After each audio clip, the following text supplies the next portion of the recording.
Hello, everybody. Welcome to It's a Long Story, a thrice weekly campaign set in the beautiful, wonderful world of Imea. We are here with our awesome Wednesday crew, the OGs, the original gangsters, the Mongoose Crew. Everybody, take a look at the camera, pick up your hand, wave, and say hi. Hi. Hi. That was I know that good. was so creepy. I just want to see how creepy we can be every week. That was good. That was really it shows good. why you That was guys like are OGs for sure. ESEP level creepy. You guys should see my vampire I've been working on. Oh God, no. I mean, yes, also, but anyways, hello everyone. We are before we jump in tonight, I have a couple of announcements for those of you who have been watching the past couple streams. You know exactly everything I'm going to say, so feel free to skip past this part if you're watching later, or tune out if you need to. But I just wanted to let everybody know that there are some campaign stuff that are going to be coming up. First off, for those of you who have or have not seen the Candela Obscura homebrew playtest that we had, it's called Shadows of the North Shore. It is in the YouTube stratosphere under It's a Long Story. It is so we have a 3-session playtest of that, which is essentially running exactly like Candela Obscura. So the new game system designed by the makers of Critical Role and Spencer Stark and all that. So if you're into the cosmic horror type of gameplay in a very cool 1900s turn of the century Edwardian era setting of Salem, Massachusetts, please feel free to check that out. Also, but more importantly, on top of that, we are actually working on getting players together to run a full-blown campaign of Shadows of the North Shore. So if you are interested in participating in that, I will leave a link in the private chat for where we are streaming, which is YouTube and Twitch. So feel free to take a look at those, sign up for them. If you have any questions, feel free to ask me. So that will be available there. Also, on top of that, we have 3 separate campaigns running at the same time in the world of Imea, which is awesome and super cool and complicated. So we're gonna push harder, and we're gonna add a 4th campaign into that. So if you're interested in joining the Imea family that we have here in a 4th setting that is south of South Imea, in a place that is now called the Isles. If you are interested in doing some some nautical theme campaign stuff, some tropical settings kind of mixed in, and a lot of adventure and investigation type of stuff, as well as some good old-fashioned D&D, please feel free to check that out. We're going to include that link in there as well. And lastly, if you guys know, I don't know if you guys know this, if you guys know dates and things like that, but in 4 days, one of my favorite months, but for the reason I'm about to say my favorite month, is coming up, October, which means Halloween. I'm very excited to be able to take part in that for everyone in a little drop-in, drop-out campaign that we're building that is called Steinhardt's Guide to the Eldritch Hunt. It was designed by a bunch of folks over at Monkey DM, actually, is the original creator. But it's a very cool, Bloodborne, Dark Souls-esque setting, where you get to play a crazy, overpowered character in a homebrew new subclasses, 1 new class, a bunch of new races, new feats, new spells, all of that. So if you're interested in joining in on that, drop in, drop out campaign basically means feel free to play 1 session, feel free to play the whole thing. We're probably going to be going at this actually probably for about maybe 3 months, going from levels 3 to level 12. But yeah, so if you were interested in participating in that, once again, I will include that link in there as well. Let's see. Man, that's a mouthful. I think that is it for now. So I will be putting all of those in as we have our royal scribe. Lorianne, please let us know where the Mongoose Crew have left off so far. Mm-hmm. So we're all still separated except for Eldryn and Gwar, but Eldryn and Gwar are still separate, just in the same castle. So we start with Gwar. He is trying to figure out what Celeste meant when he was praying to Bahamut in the temple of, or the chapel of Persana in the castle. So he decides to try to investigate the beginner's wizard's book, and when that clearly went nowhere, he went to go find Zaris and to have Zaris kind of try and help him puzzle through it. Weirdly, when he got up there, Zaris had his tower locked, and once he opened the door for Gwar, Gwar was pretty quickly able to surmise that Zaris is having a crisis and is locking everything down. So Gwar tells Zaris what happened in the chapel. And Zaris then looks through some books and things like that and tells Gwar about a thing that happened 150 years ago where beings called Living Light were brought to Celestia and destroyed. And also talks about things like the in-between, and which is I think is it the in-between is the hells and the Shadowfell, or between the hells and the Shadowfell? I don't know what that note means. We never really clarified that. So okay, all right, cool.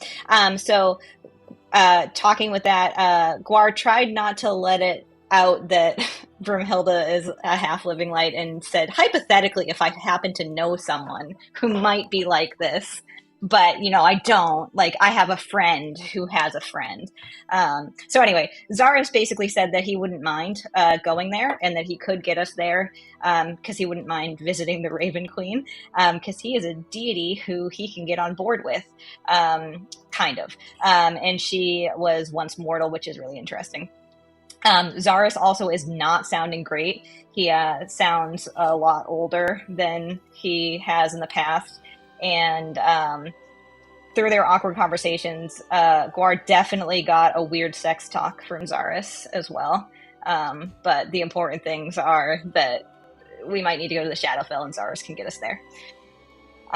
So then Milo is still in his beautiful town place where he's at, with tree houses and all that stuff, and he has a really creepy dream about the little boy Aesop, and it starts off from the dream he had the previous night, so basically starting from where he left off, and then Aesop shared his creepy little story, and just says a lot of things that are uncomfortable, and Milo handled it very well, and tells him that thanks him for sharing, and also tells him that he understands that he needs to apologize for things that he's done, and that he is going to live with the consequences of his selfishness of leaving Aesop behind. And then he also asks Aesop for forgiveness, and we learn that Aesop is the son of a carpenter, and he reminisces on a couple of days. One has to do with his father ignoring him, and then he asked his puppet to basically make his dad listen to him. We don't really know what the puppet did, but then his father took him to the capital, and him and his father got separated, and when he asked a guard for help, that guard wasn't very helpful, and so he asked his puppet again to deal with him, and that was not great. It had to do with a kitchen knife and things like that. And then a man approached Aesop, who had red hair, and told him that he should come with him and he would keep him safe, and pretty sure that led to the circus. So Milo again thanked him for sharing, and then Aesop was just really creepy, and so he didn't regret the day for what he did. He regretted it because he didn't wait for the right moment. But he's learning, which just sounds great. So Milo wakes up and talks with the locals. He meets some kids of various races. Probably the first time Milo's seen some of them. So he meets a rabbit-like creature, a herringon named Pete. And he also meets this turtle, described as like a green rock rolling towards him, which ends up being a turtle named Tomb, and a lizard-like creature named Lionel. And he has fun conversations with all of them, and Milo feels like this place that he's at is paradise, and he'll never want to come back to the Mongoose Crew. Then we've got Saren, who's trying to figure out how to escape from her captors. She is able to surmise that there is 5 captors, not including Huxley, and one of them probably has some sort of flight. Huxley and Saren talk. She tries to convince him to help her out, but he is real upset, or not upset. He's kind of like disenfranchised with the Mongoose Crew completely, and basically tells her to fuck off. And Saren explains that she needs to get back to the Grove to help stop Tal. And she needs to find Raylor, and she knows damn well that he wants to find him too.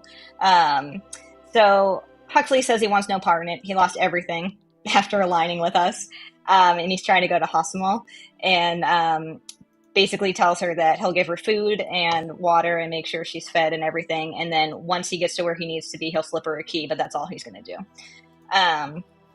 Saren is struggling because she hasn't really killed anyone, and so she feels closer to Venesepa than she has ever before. But this makes it so she's able to phase through her cart. So she phases in and out of her cart so that she can retrieve her things, and then lays in wait because she needs an opportunity to get Gerard out because he cannot do that. So they wind up on a beach, and Saren uses her hummingbird to take out one of the captors and watches as the cart with Gerard is drifting away from her, because it's in this cool thing that is on autopilot. And then we have Eldryn. She is at the castle as well in Enoria, and she basically is confiding in Norris about how angry and overwhelmed she is. And while they're having this heartfelt conversation, she gets a message from Winona asking her to come get her. She tells her that she's in Celeste and it's urgent according to Wilbur. So Eldryn tells her to basically hang tight and she'll get there. And then Eldryn has a heartfelt conversation with Erlin and basically says goodbye to her, and in her own way tells her that she loves her, and also gets a really cool trident and note from her mom that she has not looked at yet.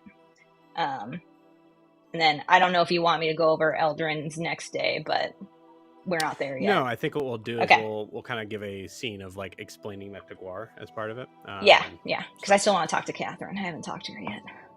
Yeah, absolutely. Well, how do you want to do that? Do you want to say that you were flashing back to that, or do you want to say that you, I'd like to talk to Catherine after?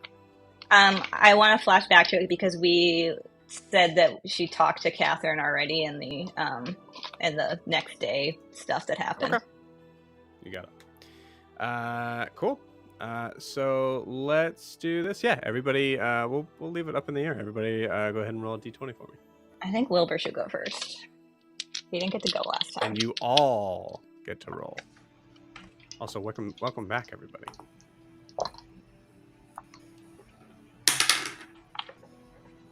Do we add anything to it? Nope. Okay.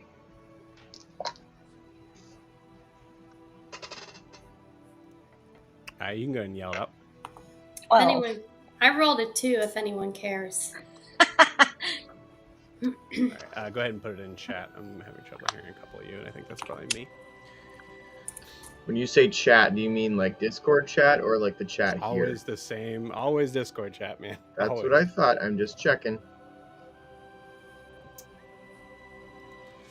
Yes, preferably mid-game chat. Now, when you say Woolworths, do you mean all Woolworths or just this Woolworths?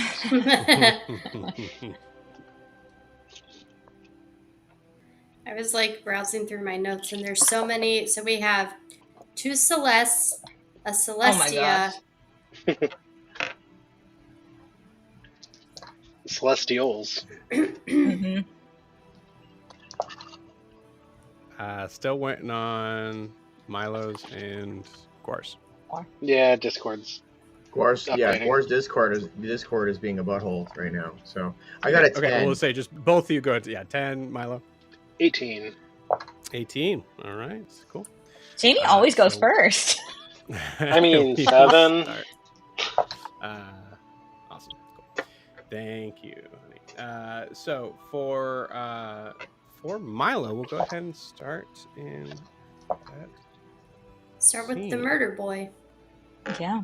No, he's having a good time with these little kids. Yeah, he's having a good time. He just gotta apologize to Demore. He For didn't have Eldrin's to action. apologize for anything. Okay. So we are joining into basically pretty much right where we left off with Milo. So actually, sorry, we are not underwater.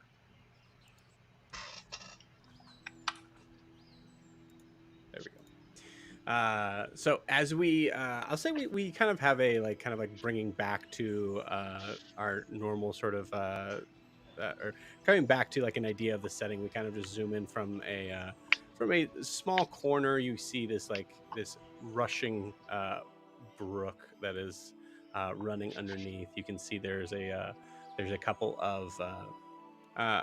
of humanoid beings dressed in mostly in leaves and bark that seem to be conversing. And as we zoom over past them, we get right underneath one of the trees into just underneath the canopy, where we see this very large chunk of a trunk cut out in a proportion that is about the size of about say about probably, I think I'm going to say 100 before, but I'd say it's at least 50 by 50 feet around. Cut out as sort of this almost interesting sort of mess hall kind of vibe. As we see, there are a couple more creatures we see of varying sizes, shapes. We see there is a little small turtle boy who is just positioning himself onto a stoop rather clumsily, as he is almost perfectly rotund. Putting himself onto the bench and then trying to kind of pull the bowl closer to him.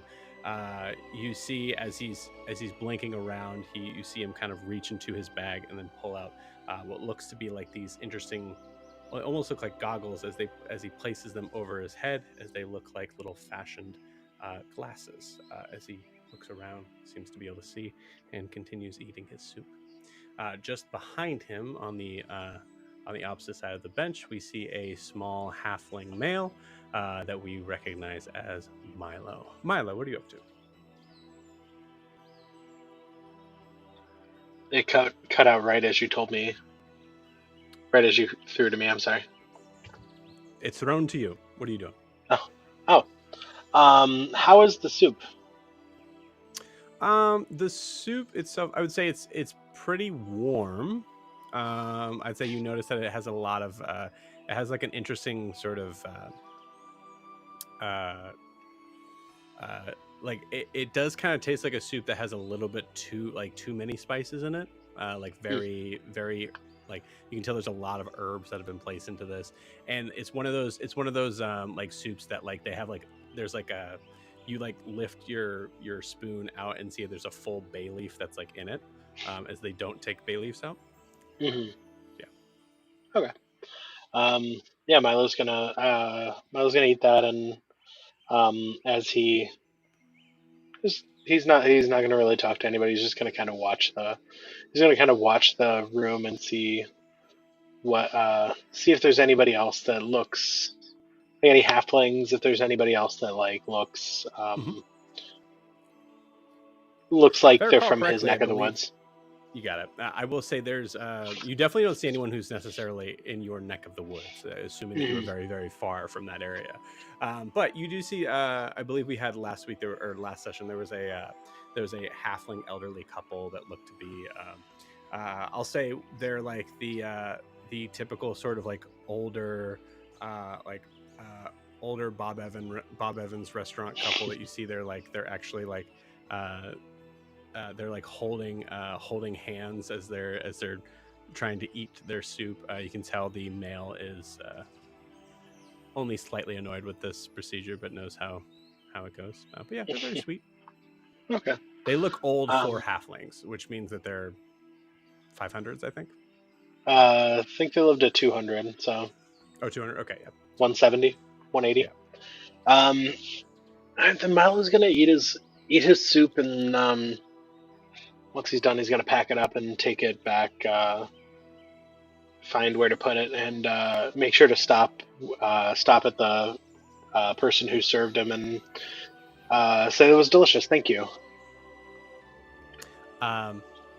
Yeah, go ahead and give me. We'll say because you were also asking like kind of like generally looking around. Go ahead and give me a perception check.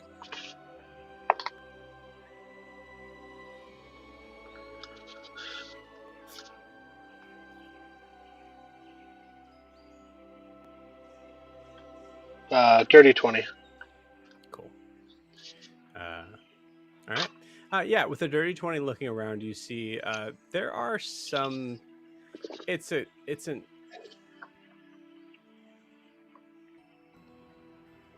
I think for Milo, there's a lot of like, there's an overwhelming sense of, I'm out of the loop, sort of thing. As you see, there are many people that are in here, of so many different shapes and sizes that it's like even like getting the descriptors of them is kind of difficult. I think you notice specifically. You like this very interesting figure sitting down with a very large, well, I guess not large comparatively, but like a significant trunk of wood that looks to be cracked down the middle. What is interesting about this figure is that it looks like it itself is a tree in a way. You see that it is built entirely of these like these vines that seem to kind of come in and out of itself, similar to like a dryad-esque person, but significantly shorter, almost like if you were to mix a dryad and a halfling together. You see the face itself seems to be actually very wooden. There's probably a moment where you're a little concerned as you see that there is a like almost like a vertical sort of mask looking, but as you see him turn his head and like kind of like trying to like chomp through, you do see there are like slits for eyes and a mouth. It is not exactly as the nightmarish figure that you had seen recently. You notice that they're kind of like sticking a hand into the center of the trunk and just pulling it out to its mouth, as if it is pulling something out of the trunk. You're not sure if it's sap, marrow, or bugs. You're not entirely sure. But you see that. You also you see a bunch of other folks. I will say if it comes up, we'll kind of just we'll put specific descriptions. But I will say, as you look at the person who served you your meal, you see a.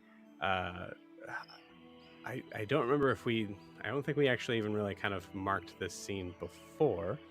And did it disappear again?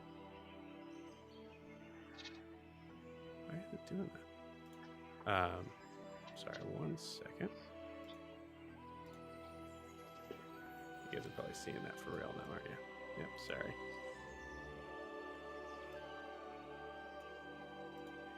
Oh. Okay. It's so cute. That wasn't it. You didn't see anything. Is that the turtle friend? That's nothing. You didn't see anything. It's the cutest thing I've ever seen in my life. It's looking right at me. Mm-hmm. I fear it won't stop. It's so cute. I'm gonna die. I don't know why it's like freaking out on that. Let's see if this works now. Reminds me of the little salamander from Frozen 2. So again, you guys didn't see that. Stop it. I was just talking about Frozen 2. Let's talk about Frozen 2 for a second. Let's take a second and talk about our sponsor for tonight, Frozen 2. Hey, Jeff. The reason why I want to bring this up is because it's going to feel like it's in the exact opposite. Is it freaking out again for you guys? Yeah, it's like over Mike. I'm gone. And, yeah. Hold on 1 second. I'll be right. Bye, Joe. I'll be right.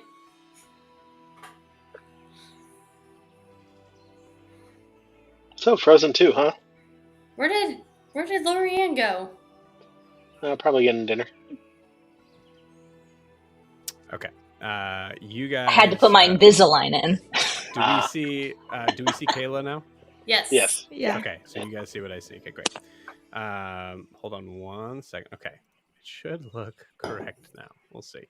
So the reason why I wanted to push away from that, because the creature that you do see that is feeding you, that has fed you the soup, is the same interesting looking figure, one of these same interesting looking figures you saw last night. Something that I think even in the daytime maybe even a little bit more jarring. As you see a very large, robust looking older woman with this like white hair that kind of hangs down, very like large bulbous nose in the center, and a significantly big creepy grin, as you see what you know without any check at all to be a hag. Oh, like the lizard in Frozen 2. So as you see this creature, just like kind of like doesn't really say anything to you as you thank her for the food. She just kind of scratches her beard a little bit and just kind of moves it out of the way so it doesn't get in the way of the food, and just kind of like nods and has this big smile that seems to go a little bit too wide for her face. Yeah. All right. Milo's gonna say, "Have a good morning," and just kind of wander off back to find his way back to his room. Okay, you got it. Cool. On your way back, as you do so, you see, and this one's going to be way out of frame, so I apologize, friends. But you do see talking with Belize, I believe is what I said. Basile, excuse me, Basile. Talking with Basile, you see Kavish. So you notice the again, I know it looks a little weird in the frame, but you see the figure of Kavish just kind of like resting up on the side of this like rope bridge, while Basile's on the other side and they're conversing. You have to actually kind of walk past them. So you see Kavish kind of straightens up a little bit and goes, Milo, good morning. Sleep well? Oh, good morning. Yeah, I slept really well. I haven't had a bed in a little while. How you doing? This is your home? Yeah, in a way, Or this is he looks around immediately at the bridge, which is essentially just, I mean, it's just a bridge going through. So he's, well, yeah, in a general sense, yes, this is my home, and obviously you met Basile last night. Basile just kind of nods to you. And Hi. Kavish turns to you and goes, looks back at Basile and goes, Basile, we'll talk a little bit later. Milo, you mind walking with me? Yeah, absolutely. Almost on cue, as you start to kind of walk continuously in the same direction you were going before with Kavish, you see as if you're kind of like, you feel like I think in your general perception you see up in the corner of like a larger tree branch that seems to be kind of like hanging over to the side. You notice a small patch of blue that seems to kind of ruffle its feathers as you see Celestra is not too far off. As you continue to walk up to basically the next section of the end of the bridge, which goes to kind of more of a spiraling. Well, it's actually it's the same place that you saw before, where Toon just barreled through. So you're kind of maneuvering your way back up that same area. Yeah, Kavish just kind of looks around and goes, "It's good to be home." It's absolutely beautiful here. Such I come from a very brown place. There's not this much diversity. It's wonderful. Yeah, we have a diverse group of those that have come here out of necessity, and those that have come because they want to. Mostly the former. The name of the family is ironic for a reason for some of these folks, but it's nice to be able to give them home and a place to exist and hopefully continue to grow. That's beautiful. So, what are your plans now that you have a moment of respite? Well,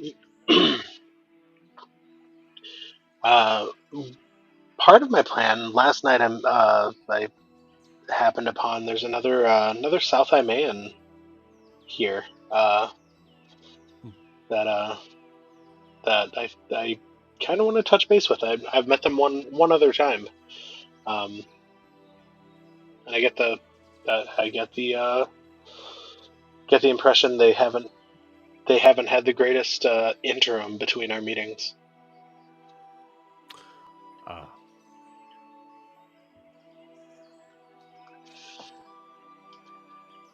Yes. Well, it has been difficult for them for, say, the past, well, from what I understand, at least the past couple of weeks. More. I can bring you to him if you'd like. Yeah, maybe in daylight he'll be a little bit more together. He didn't seem quite himself last night. Oh, you saw him last night? Yeah, they thought the room was empty and poked my head in and saw him last night for just a second. We didn't talk. I understand. Well, yes, I can guide you here this way. And as you guys continue to kind of move up the circular area of branches, I'd like you to give me a survival check with disadvantage, please.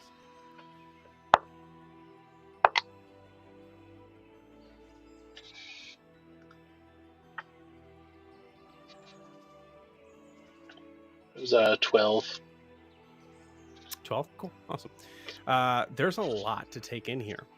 You're seeing, it is bright daylight, so you're seeing a lot of the windows are kind of darkened as the natural shade of what you're seeing is in there. Doesn't look like there's many, there's a lot of the houses that you're seeing in the distance. You don't see glass. Most everything you see seems to be natural. Albeit probably a little supernatural in the case of some druidic magic on making things exist the way that they do. Some trees and branches that seem to have been formed in very specific ways to facilitate certain structural things. But as you do so, you're coming up to an area that looks very similar to the to where you were last night, and you hear Kavish go, let me just check on something real quick, and you see him kind of move past the let's say this cloth that's kind of hanging out below, and as you're standing there, you're looking around, and say as you're waiting, you see down at the bottom of this, so having to walk up from this bridge is actually kind of more of stairs or up. You see at the very bottom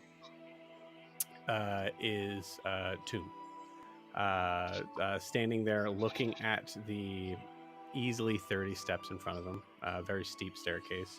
As you see him just take a big deep breath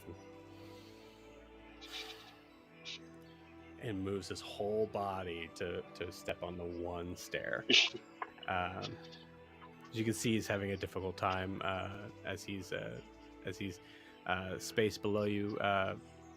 You feel free to just watch him make the climb or whatever you want to do. Yeah, I think Milo's gonna kind of watch him climb a little bit, and he's gonna take a cue from Kavish's posture on the bridge, and sit on the railing, just outside the door that Kavish went in, Cool. and just kind of hang out there. All right, you got it. Roll a acrobatics check for Tomb. Oh my god. Okay, cool. You fully seen Tomb topple backwards to the bottom of the stairs. I rolled a 2. So you hear that. You hear a somewhat of a sickening crunch as he manages to kind of knock into the tree that is directly across him. How close is he to me? He's probably maybe like. I mean, the distance of those two, because they're very steep steps. I would say he's probably about 30 feet down. Okay. Yeah, Milo. At that, Milo's gonna like run down the steps and make sure he's doing okay. Okay. You see him do the little turtle thing as he kind of like starts to kind of pull his head up out of his shell. Can I help you? Is that offensive? Can I push you over on your other side? What? You doing okay? Are you? I saw you take a tumble. No, I fell. No, I'm not doing great. Would you like some help? Yeah, that'd be great. All right. So Milo's gonna like rear back and push him over onto his other side from him. Cool.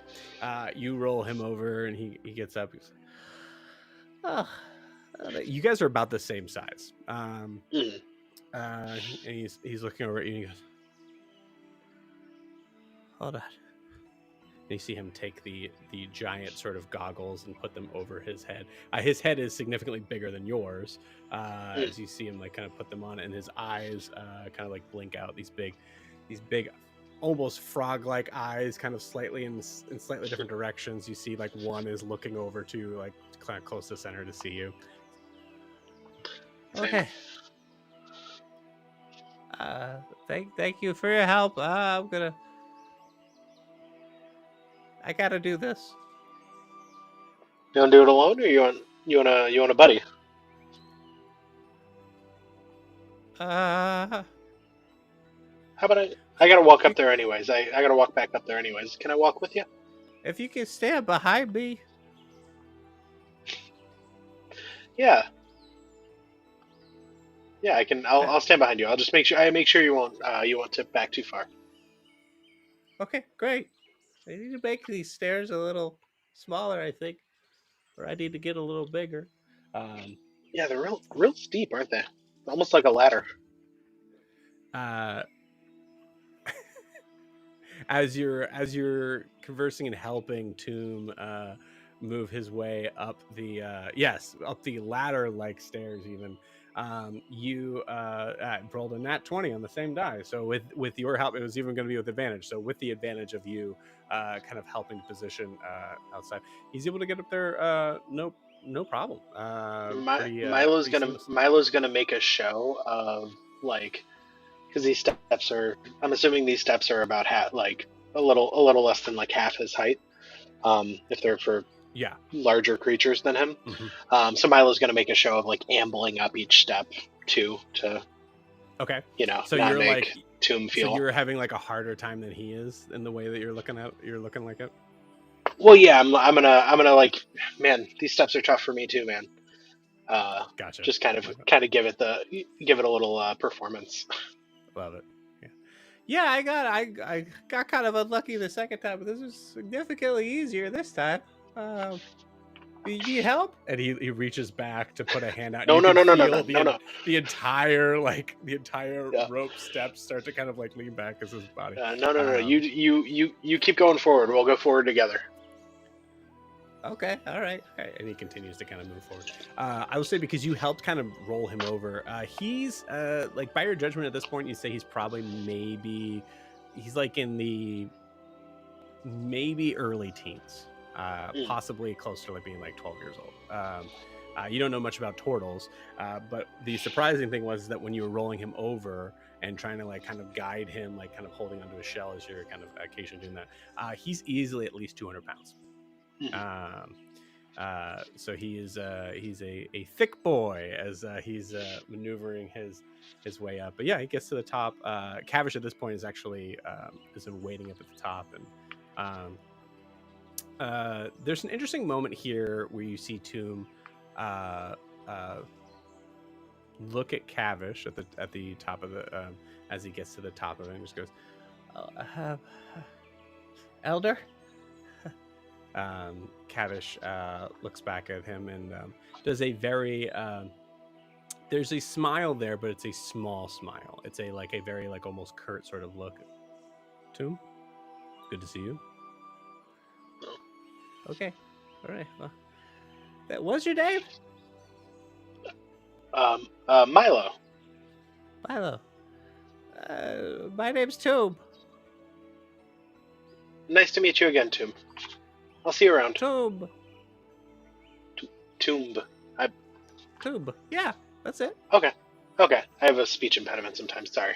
That's okay. Yeah, I mean, good luck on these stairs. You'll get there quicker next time. As he continues, he kind of is positioning himself, still holding on to the rails as he's maneuvering, even now that he's on flat surface. Eventually, kind of let's go. Cool. Kavish looks, kind of watches him go. Looks back. Seems like a good kid. Yeah, he has a lot to learn. Nature can be tricky on those growing, but he'll get there. Yeah. He's ready for you now. Okay. I'm gonna pop in. Milo walks. Do you want me to come with you? Or?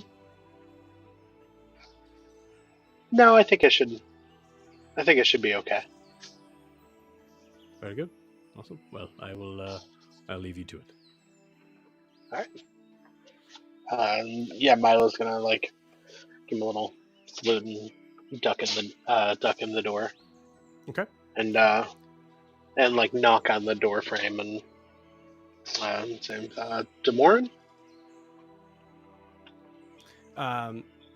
If you're duck, so it's that cloth sort of thing. So are you going past the cloth and then knocking? Yeah. He's gonna poke his head in and. As you say Demorin, I'd say those words kind of escape your lips right as you're knocking. But as soon as you kind of maneuver the sheep past, you realize something's a little different.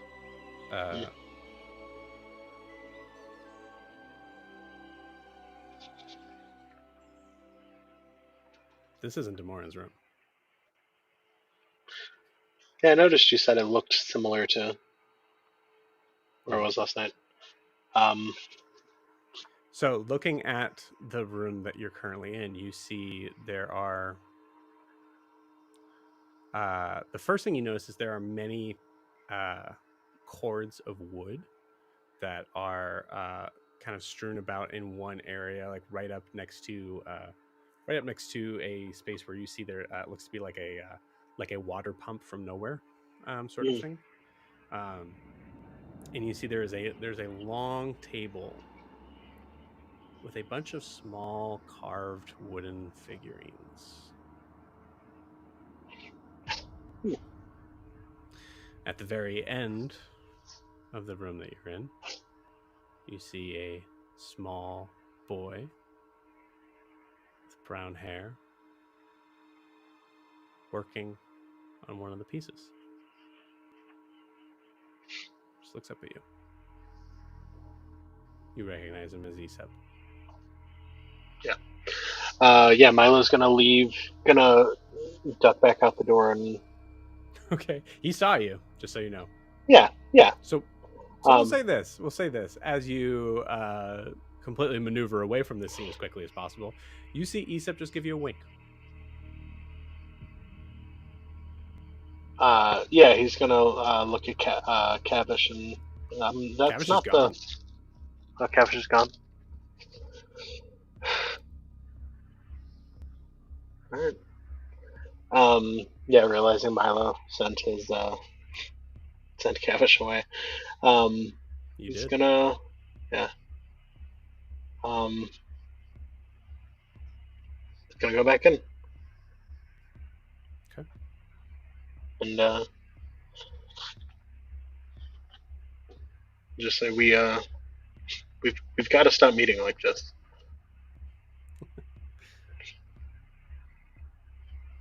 Can I help you, Mr. Milo? I thought I was visiting a man, well, an elf that I knew named Gamoran, but I guess I have the wrong room. Oh. The other wronged one. Yeah. If I remember correctly, he is about 3 bridges down that way. Okay. So I guess what brings you to this city in the sky? Survival. Also, I mean, you're a fan of wood. This has got to be fantastic for you. Wood grows in a lot of places, Mr. Milo. I came here for the family.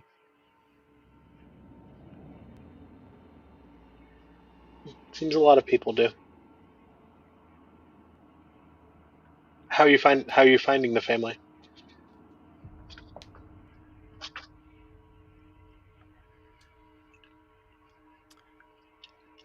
Oh,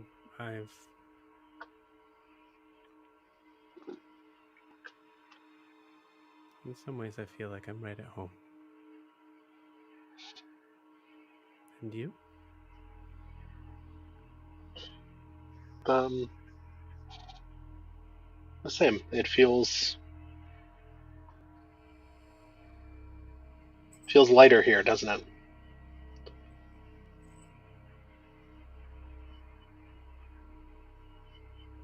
How so?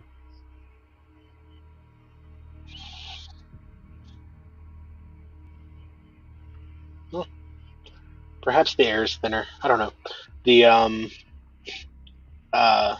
Milo's gonna laugh at his own joke, and and saying I don't know anybody. I can be exactly who I want to be here. And I haven't made any mistakes here yet.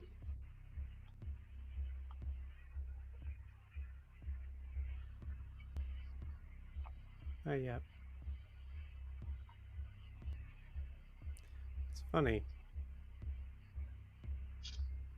being in this treehouse. How much do you know about trees, Mr. Milo? Harder than grass, softer than rock is about where it ends for me. See, the funny thing is, and you see him kind of shove off his chair and kind of go down to the ground where he pulls up another sort of thicker branch, about like this size around for him. Just turning it. The funny thing about trees is you don't really know very much about what. You don't really know much about a tree until you cut into it. You learn how old it is. You learn whether it was a good tree. You learn whether it liked where it was. I have a feeling that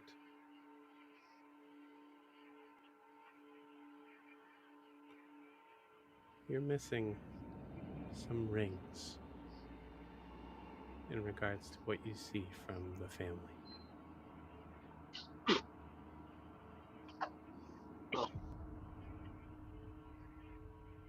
Good thing about druids and dryads and whatnot is they can ask the trees. They don't have to chop them down, so we get these giant. And then with people, we can just talk to them. The good thing about druids is they can tell you their interpretation of what the trees are saying at any point in time. There's not much we can say about it. Again, I think you need to look at some of the rings.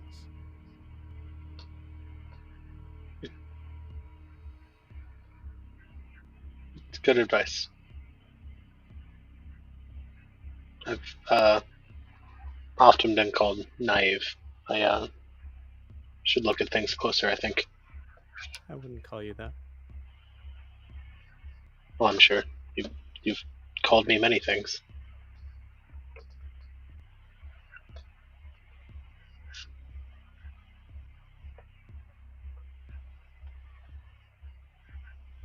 Not yet. Then Milo's going to look down at his what Aesop's been holding, and what are you working on today?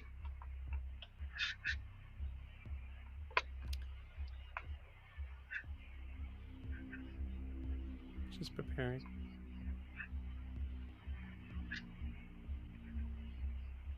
You feel free to see. Take a look around. Yeah, Milo's gonna look around and. Yeah, give me a perception check.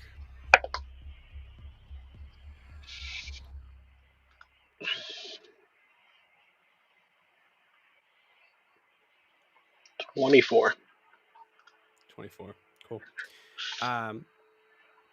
Looking at what is on the current work desk, which is literally like a kitchen table just kind of drawn out, you see there's a lot of like what looks to be like faceless puppets kind of like built into that like art model sort of station right now, like a marionette without the strings sort of thing, or the puppet of a marionette without the strings. With a 24, what catches your eye is what is on the counter next to him to the right. You see similar sort of designs that are maybe 6 inches tall, but those look to be a little bit more intricately detailed. Do you get closer to them? Yeah, and as he like steps closer to them, he says, "Looks like you're making a family of your own."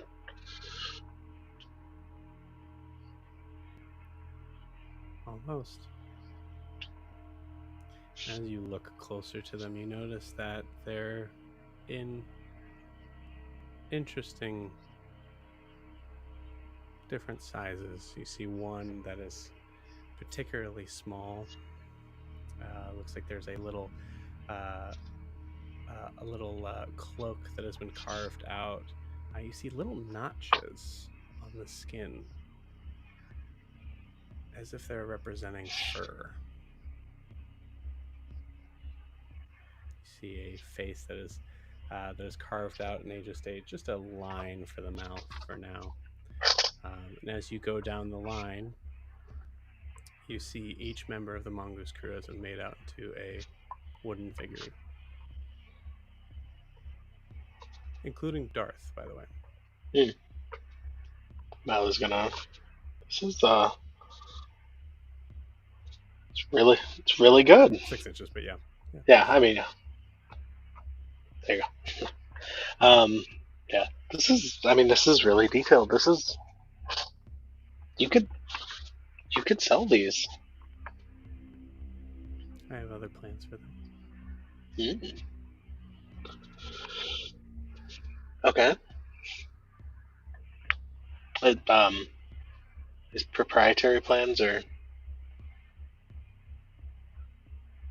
you wanna share?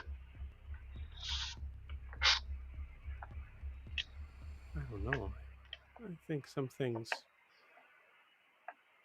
are a little more exciting when there's... Life's a little more exciting when there's some surprise, isn't it? Of course, you could keep that from happening now if you wanted to. How do I do that? As you can see, I'm just a 12-year-old boy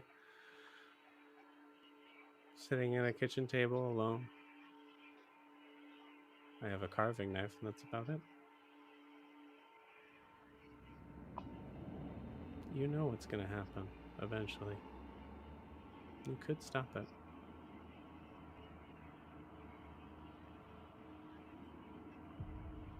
Milo's gonna look him right in the eyes. And are you currently telling me to attack you? I'm not telling you to do anything. Insinuating, I suppose, would be the more correct term. You seem to value directness, so can you be a little more direct with me? I'm offering you a way out. Because the result is going to be one or the other. And neither of them are great for you.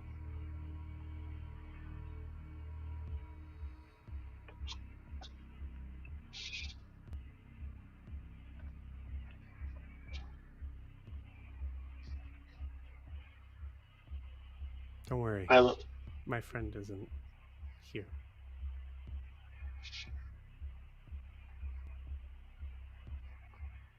Milo is going to, as he's holding his little puppet self, he's gonna,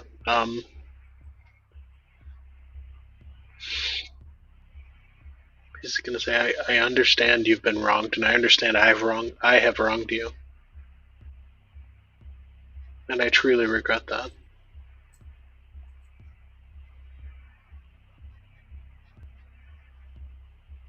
The inevitability of any conflict or anything is purely one-sided, though.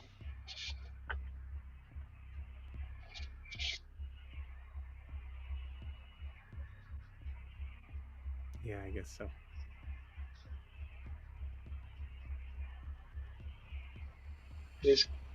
And Milo's gonna,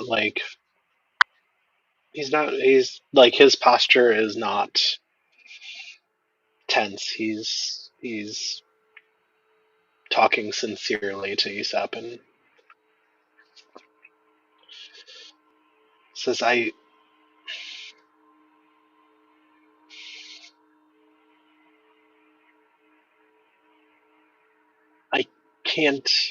can't say I know your pain.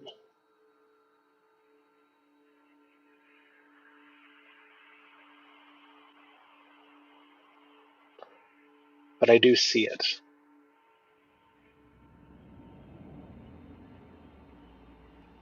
And I want to do, and I will do anything I can to make up for it.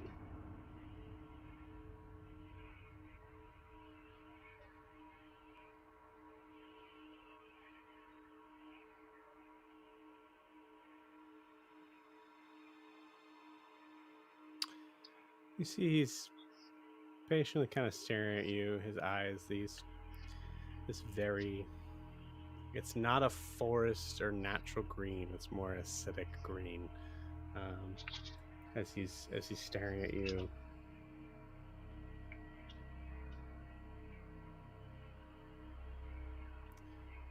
Give me a D20 roll and add your charisma modifier, please.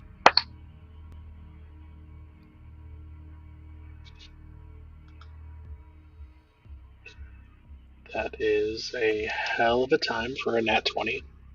Okay. So 21. Okay. With a 21, you see there's a there's multiple weird vibes you get from this kid. For one, this kid seemingly most likely has been here for a time and therefore should be of his most healthy self, assuming that he's like eating and everything. He's still very pale, like deathly pale. You notice that his everything about him still has that like kind of underfed sort of look.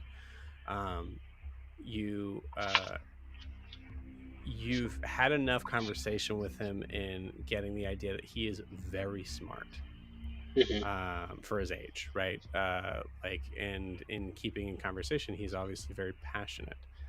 The one thing that you're catching in this instant, as you say that to him,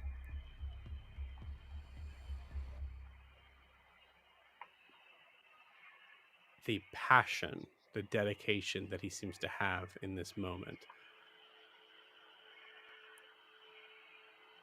flips just kind of like for a second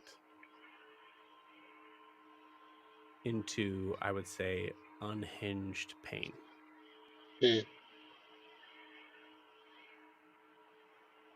Just for a second. You like see that in his eyes. And then just as soon as you see it kind of shoot back into him looking down at his... Count the rings, Mr. Milo. See each other again soon. Before Milo goes, he's gonna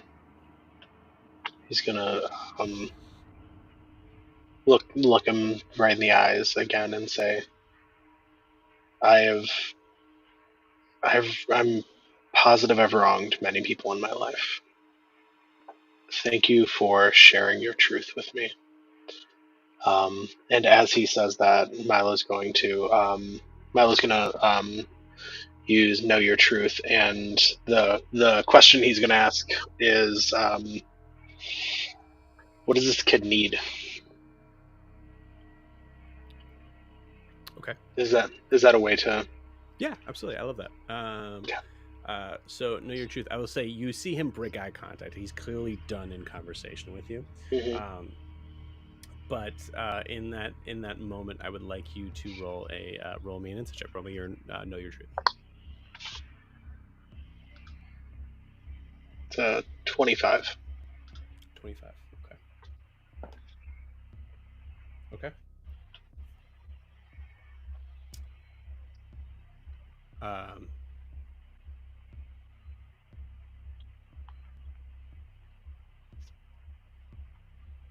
He needs someone or something to blame. And he's found that in you. I think with a 25, you feel like it's not just you. As in, it's not just the Mongoose Crew. Your name on a list. Yeah, there's been a lot of pain with him.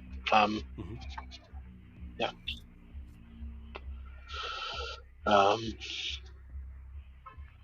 Milo's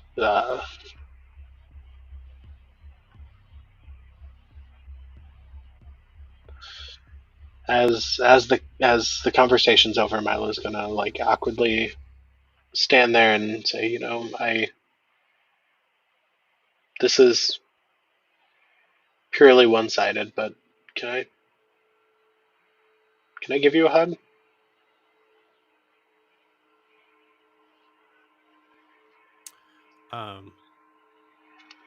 As you ask that, you see he looks up at you. And in a space of somewhat shock, I think is the first thing you see. And then you see the brow furrow, and you see every single puppet in this room's face turn towards you. All right. Clear. Yeah. Get the fuck out. Yeah. All right, not a hugger. I got it. And Milo's gonna throw his hands up and back out the door. You got it. To end your scene, as you back out the door, you maneuver through the flap, probably take a big deep breath. look at the way that Kavish is going, and I assume probably head off in that direction. We'll kind of jump back into that when we need to. But we linger here for a second as it starts to fade to black into the scene as it's going to shift to the other thing. But the last thing we hear is the sound of wood being thrown against the floor. And we transition out. Okay. So we go from I'm a Horror Story to the Real Housewives of Enoria. That's right. I feel like the Will Ferrell meme. Shut up! I'm so fucking scared right now.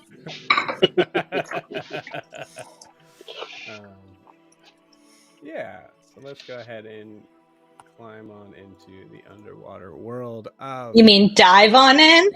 Dive on in. I'm diving in. I'm going. Cannonball in. Wow, that's a deep cut.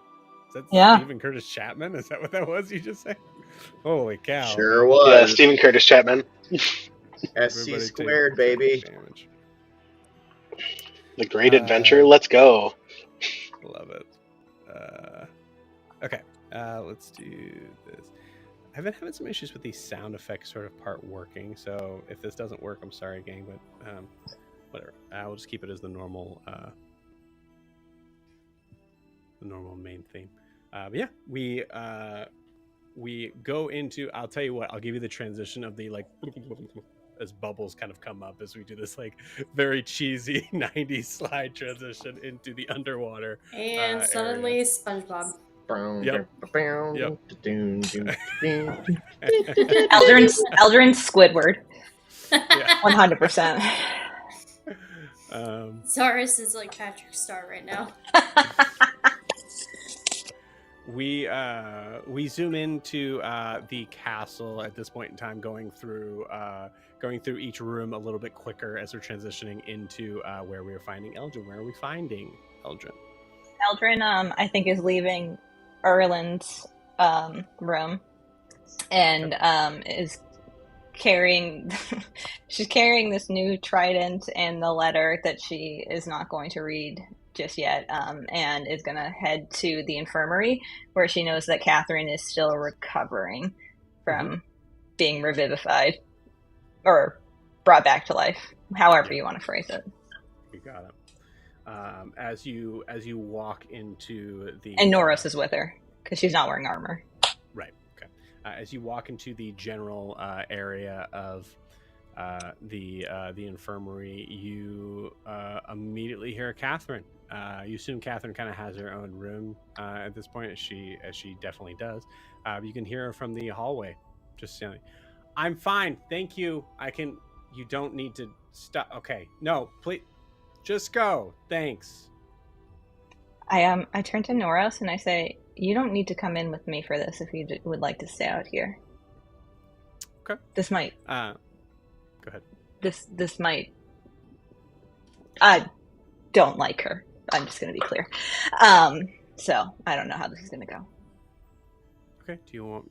So as we maneuver, I mean, this is so obvious at this point, but as we maneuver out to away from Eldryn's point of view over to our Enorian husband, you see Noros looking back at you and going, "Okay, are you sure?" I mean, it's up to you. No, I can say. Sounds like, I mean, if there's a bedpan being thrown, probably want to make sure it doesn't fully hit you in the nose, right? Okay. She sounds like she's in a mood. You hear over the sound of this, you hear as you see a Triton nurse make her way out of the room. You hear Catherine's voice go, "May Persana's light guide you." I walk in at that and just kind of look at her for a moment. How does she look? She looks okay. She's sitting up. She's actually on the side of the bed. You can tell she's she's probably, as it's at this point it's almost like a normal Triton thing that everybody wants to try to look like they're better than they actually are. So climbing into step with that, she is like kind of like positioned on the side of the bed, looking like she's about to get up, clearly in no way able to walk yet, but kind of like has her hands on the side of the bed, just seriously, not today. I'm sorry that I couldn't be here yesterday, but I trust that, and I say very pointedly, Generous took care of you in my absence. Okay. Yeah. Yep. All right. So you're not leaving? Okay. All right. Then I will. Can I use your words? Can you help grab my legs, please? I guess I'm going to lay down here as you talk to me to death, so... Yes, I can help with that. I go over and I help her get situated. Yeah. Somewhere Gwar is cracking up. How are you feeling? Fine. I can't walk yet.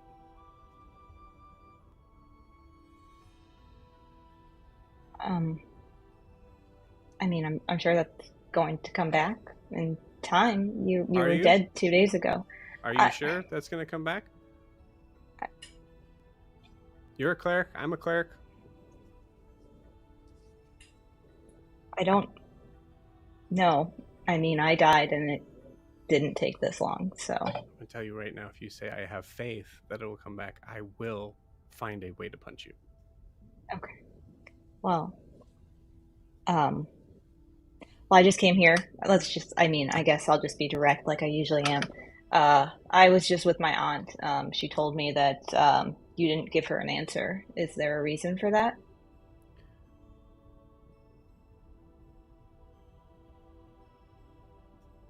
Why? I want to know what's going on. It's important. Do you want the job? No, I don't want the job. I never wanted the job. We both know it's what you've always wanted. And why do you want to know? Why? It'll be because filled. The position will be filled.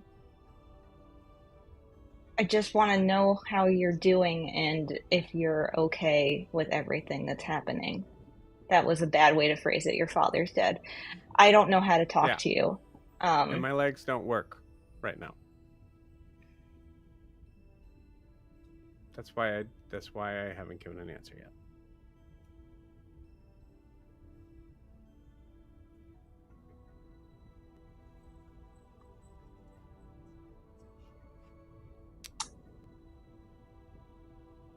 That's the Queen's trident. Yes, it is. Apparently my mother left it for me. Well, I think. I don't know. I haven't read the letter.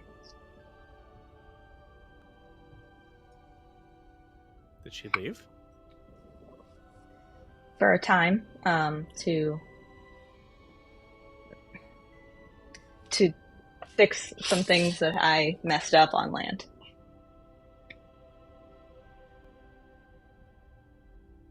I'm sure it'll make you happy to know that I'm actually wanted right now and I can't just go back on land without probably going to jail.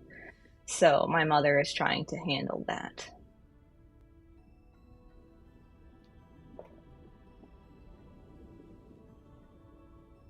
Roll me a deception check. I'm going to guide myself. Are you sure? All right. I'm sure. We'll say that she guided herself too, so... Okay. I'll add mine as well then. Deception? Yeah. 17. Okay. Let me make sure I did my math right. Yeah, okay, cool.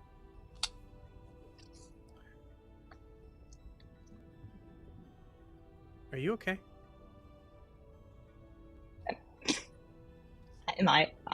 Of course I'm. Oh, this is.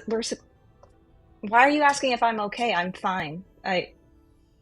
Because Hi, can you give us the room, please? Looking at Norris. Anything you have to say to me, you can say in front of him. He wasn't here at the beginning, okay? So I'm just trying to... just, like, 5 minutes. Does your husband have to know everything? I turn to Norris and I say, it's fine. You can... Norris goes, yeah, of course. I'll be outside.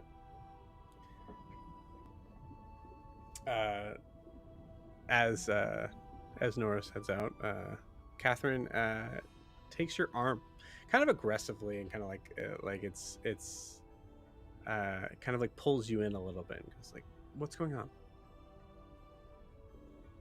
What do you mean? What's going on? If there's something that's going on in the kingdom, I don't know because I'm in the hospital bed. If there's something that's going on with you, I don't know because, well, we don't talk anymore. Eldryn looks around.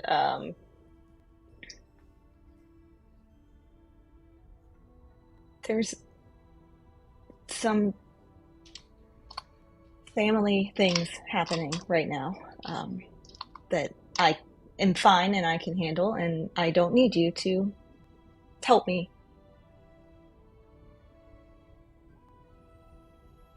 Really? Okay. All right. Just pushes you away a little bit. In that case, my legs are fine. What do you want me to say right now? Nothing. God. It's fine. For Shauna's sake, I came here to argue with you because I just want to be angry right now, and you're making it very difficult. Well, I'm in a little bit of a tricky position myself. So yeah, I get being angry. I'm pretty angry too. And it's really hard to not blame you and your friends for all this. You are alive because of me. Yeah, okay. Yeah, I am alive to witness this. So yes, thank you. I mean, you had a choice. This is I think, third time I've tried this and everyone else didn't want to come back. You didn't have to. That's not fair.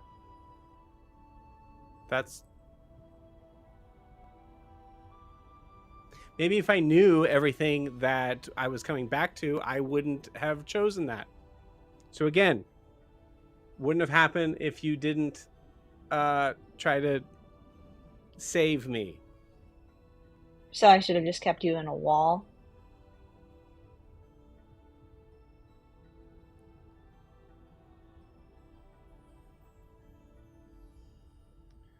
Yeah.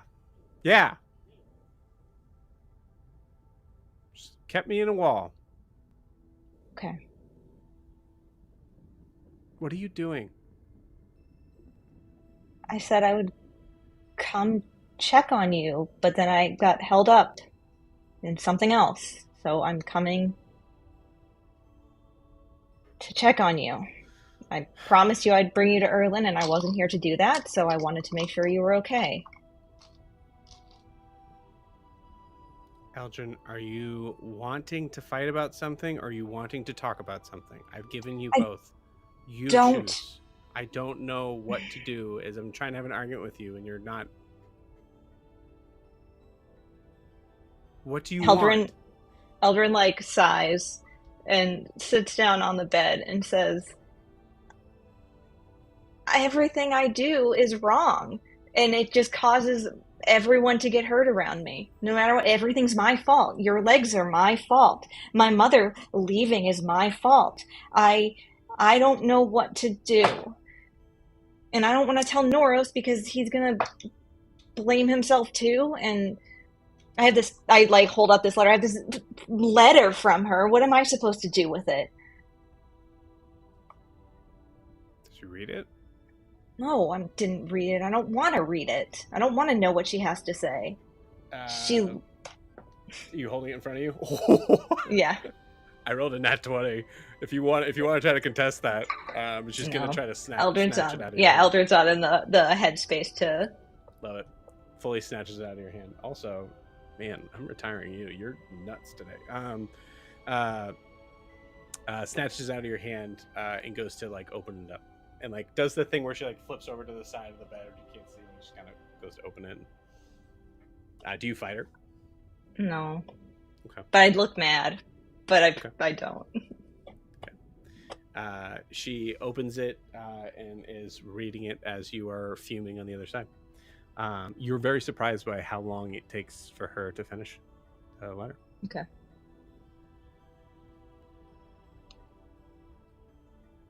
Can I have that back now? I'm not done.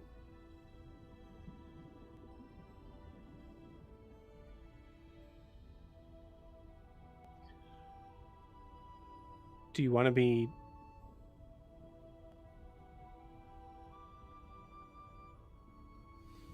Tucks the like letter underneath the sheet for a second and goes, so what's the deal? You were trying to get married before me? Was that what the thing was? What? Was that why you decided to marry the first Triton you could find on land? No, what? I've been with Noros since, you know this. What are you talking about? I know. But you eloped on land. Couldn't wait to come back. No, because life is too short, and I've had to make very, very difficult decisions, and I couldn't wait. I couldn't put something for myself off any longer. And you had to beat me, because I didn't even know you find anyone here. You knew that. It's not a contest. Why is everything a contest with you?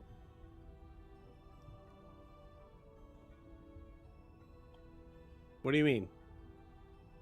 What is happening what did the letter say? Why are you acting weird? You have more crow's feet on your eyes than the last time I saw you. Well, that is not true. It is true. But you should look in a mirror. Oh, Eldryn is about to say something and then stops herself.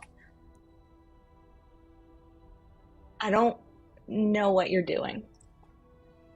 If you want to roll an insight check, you can. Yeah.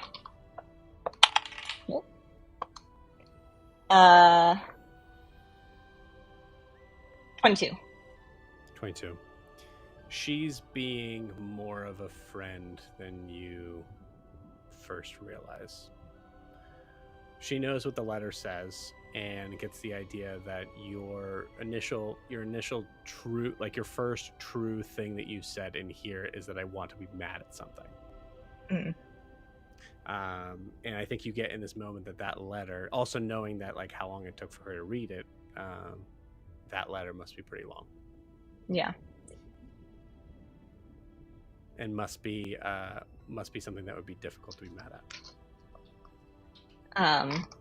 So Eldryn, let me guess.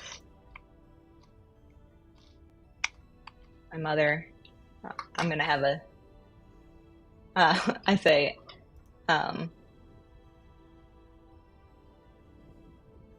my mother said some things in there that is going to make it very difficult for me to stay angry at her.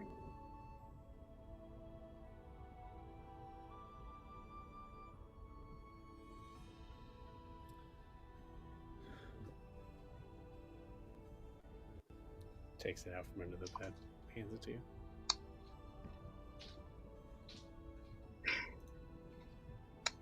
I don't look at it, and I just told her she could have said all this, whatever this is, to me. I mean, there's still plenty of things I can be angry about when it comes to my relationship with her, and you know that. I know. But I also know her, and Oh, my light went off. Oh. What happened? Am I going dead. blind too? Under Are the you sending me to sea. Persona? Yeah, Eldryn cast blindness. Anyway. Yeah, she says, yeah, I know, but I also know that her, and I know how hard it must have been for her to write that.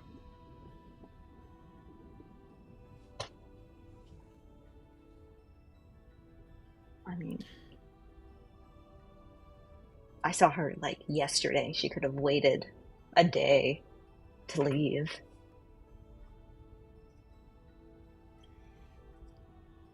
Just so you know,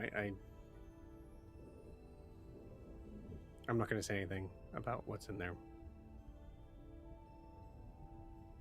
It'd be very easy for me to, and honestly, it would make me look better than you, which is always nice. But I'm not. I won't.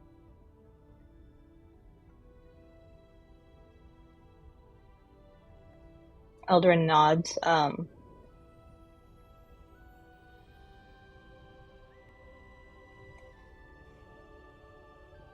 stopped talking to you because I trusted you. And you were my best friend, and then you broke that trust, and it destroyed me. And I don't know how to move past that, no matter the intention.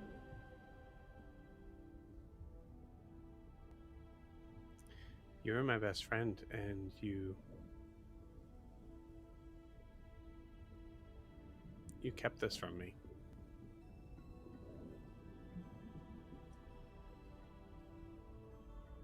Did you think I wasn't going to understand? I told you eventually, and the first thing you did was tell on me. You said that I wasn't focused and that you were worried, or I had everything under control. I was happy. He makes me happy. I get it. Okay, you're right. I messed up. But it is very hard to have a best friend that is the Princess of Enoria, okay? And you don't see this.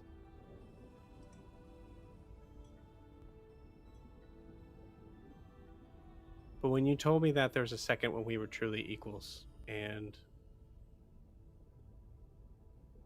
I relished that.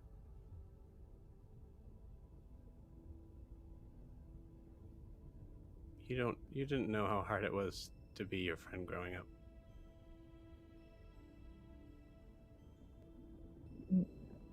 But I guess that's not your fault.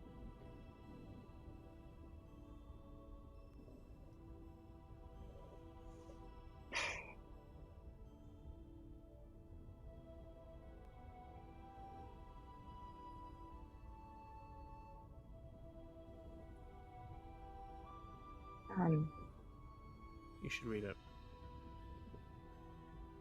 Okay. I will. In my own time. Okay. I guess. I just want to remind you that even if you accept High Priestess, I will still be a higher station than you, so keep that in mind.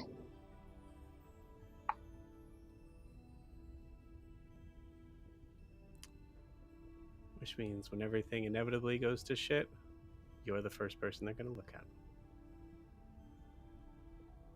You always know how to throw it back on me.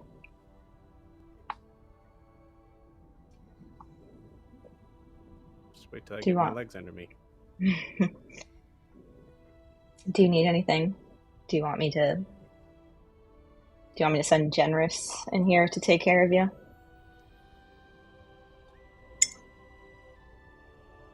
What does that mean? It was just a statement. Oh, it was just a statement?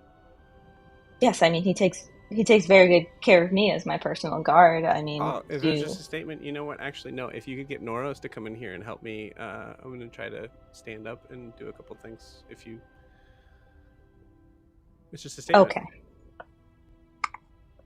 Okay. This was fun. Progress, I suppose. If you need anything, I'm here.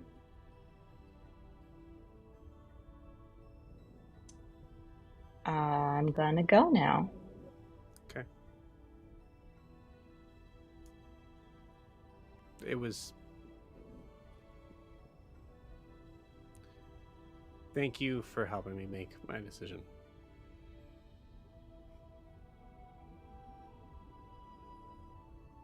It's a yes, right?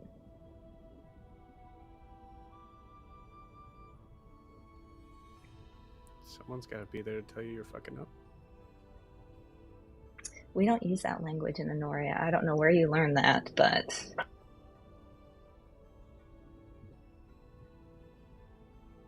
You know where I learned it.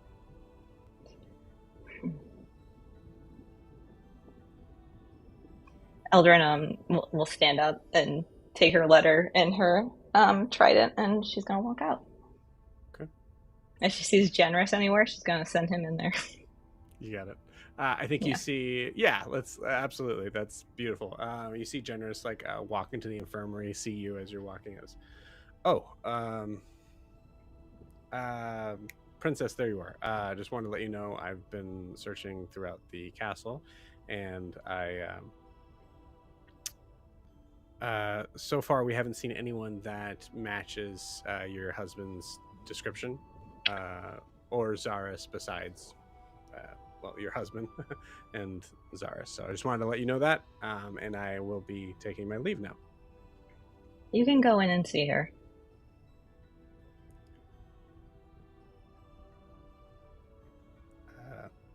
Princess, and maneuvers past.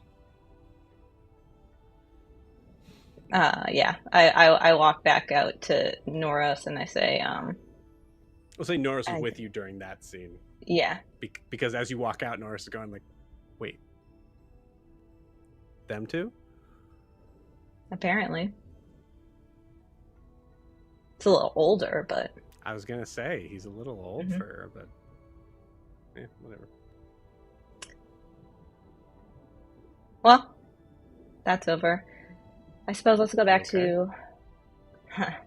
I'm fine. Everyone in my life right now is making it very difficult to be angry. I really just wanted to fight with her. You couldn't do but that? I'm fine. That's surprising. She's pretty awful most of the time. Yeah, she is.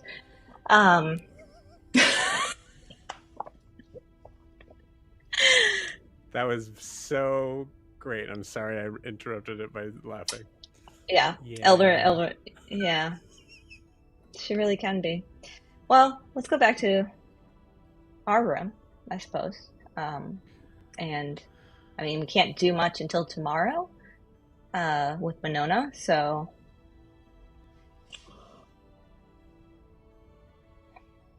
Yeah. Cool. All right, let's do it. I think as you walk back, I know we have an initiative count, but it's just I can't remember who's next. So it's Gwar. Is it Gwar? Great, fantastic. Yeah. Oh, the stars align. So as you walk into your room, and I imagine like there's like a little bit of like a sort of like touching embrace as you're walking through the doorway. As you see Gwar just sitting on your bed, I think, and with a book in his hand. Is it the same book? I don't know. Is it the same book? I'm sure. Okay. I'm fully taking over wherever Gwar wanted to be, but we'll say you're there. Unless you want to be somewhere else, you can be. I mean, I could see myself wandering because I would probably want to tell Eldryn about what happened last time. So yeah, and what happened with Zaris and stuff. I could see him just waiting. I You don't have to be sitting on the bed. Whatever you want to be in this room, I just thought it'd be funny that like you're in this room. I like that idea. I think what I would say is like if I were there, I would have told like Zaris not to go anywhere, and I'm gonna go find Eldryn and come back because I want to know more about all of that. So yeah, I could see myself just being in there, just going like, ugh. Do you have to do that? Oh, this is your room. I guess you could do it here. I say in Primordial to Nora, speaking of people that make it very easy to be angry. In common! Or Elvish. I apologize. I'm sorry, what? I apologize for the rudeness of speaking in Primordial. Just wanted to make sure I heard that. I don't hear it very often, so you see, it's good. As the scene is going on, the camera watches Noros takes a big step back. Eldryn puts both the Biden and the trident down, and then like the Whoa! letter. Yeah. What is that? A gift from my mother. It's nothing that great. I mean, it kind of is. Shut the fuck up. Let me see it. Can I see it? I pass it to Gwar. Okay. I like stand up. I like because this is my jam. So I stand up and I like hold it aloft and I kind of like back up and I kind of. This is exquisite. I know this is a full D&D episode, always based on you guys. But I think, like, if I could write my own fan fiction of Noros, like a day of Noros, as you're passing one of the most prized weapons in Enoria over to Gwar before letting your husband really like mess with it. Mm-hmm. I haven't read the letter yet either, so Of course, like I have no idea. I'm just like, sweet weapon. Can I hold it? You see Noros just in the corner of the room, just defeated. Oh, I'm not paying attention at all. I'm just my eyes are on this thing, and I'm just. You got it. Are those the points are waves? Oh my god! Yeah, it's mostly silver. You see there's a small sapphire in the middle of it.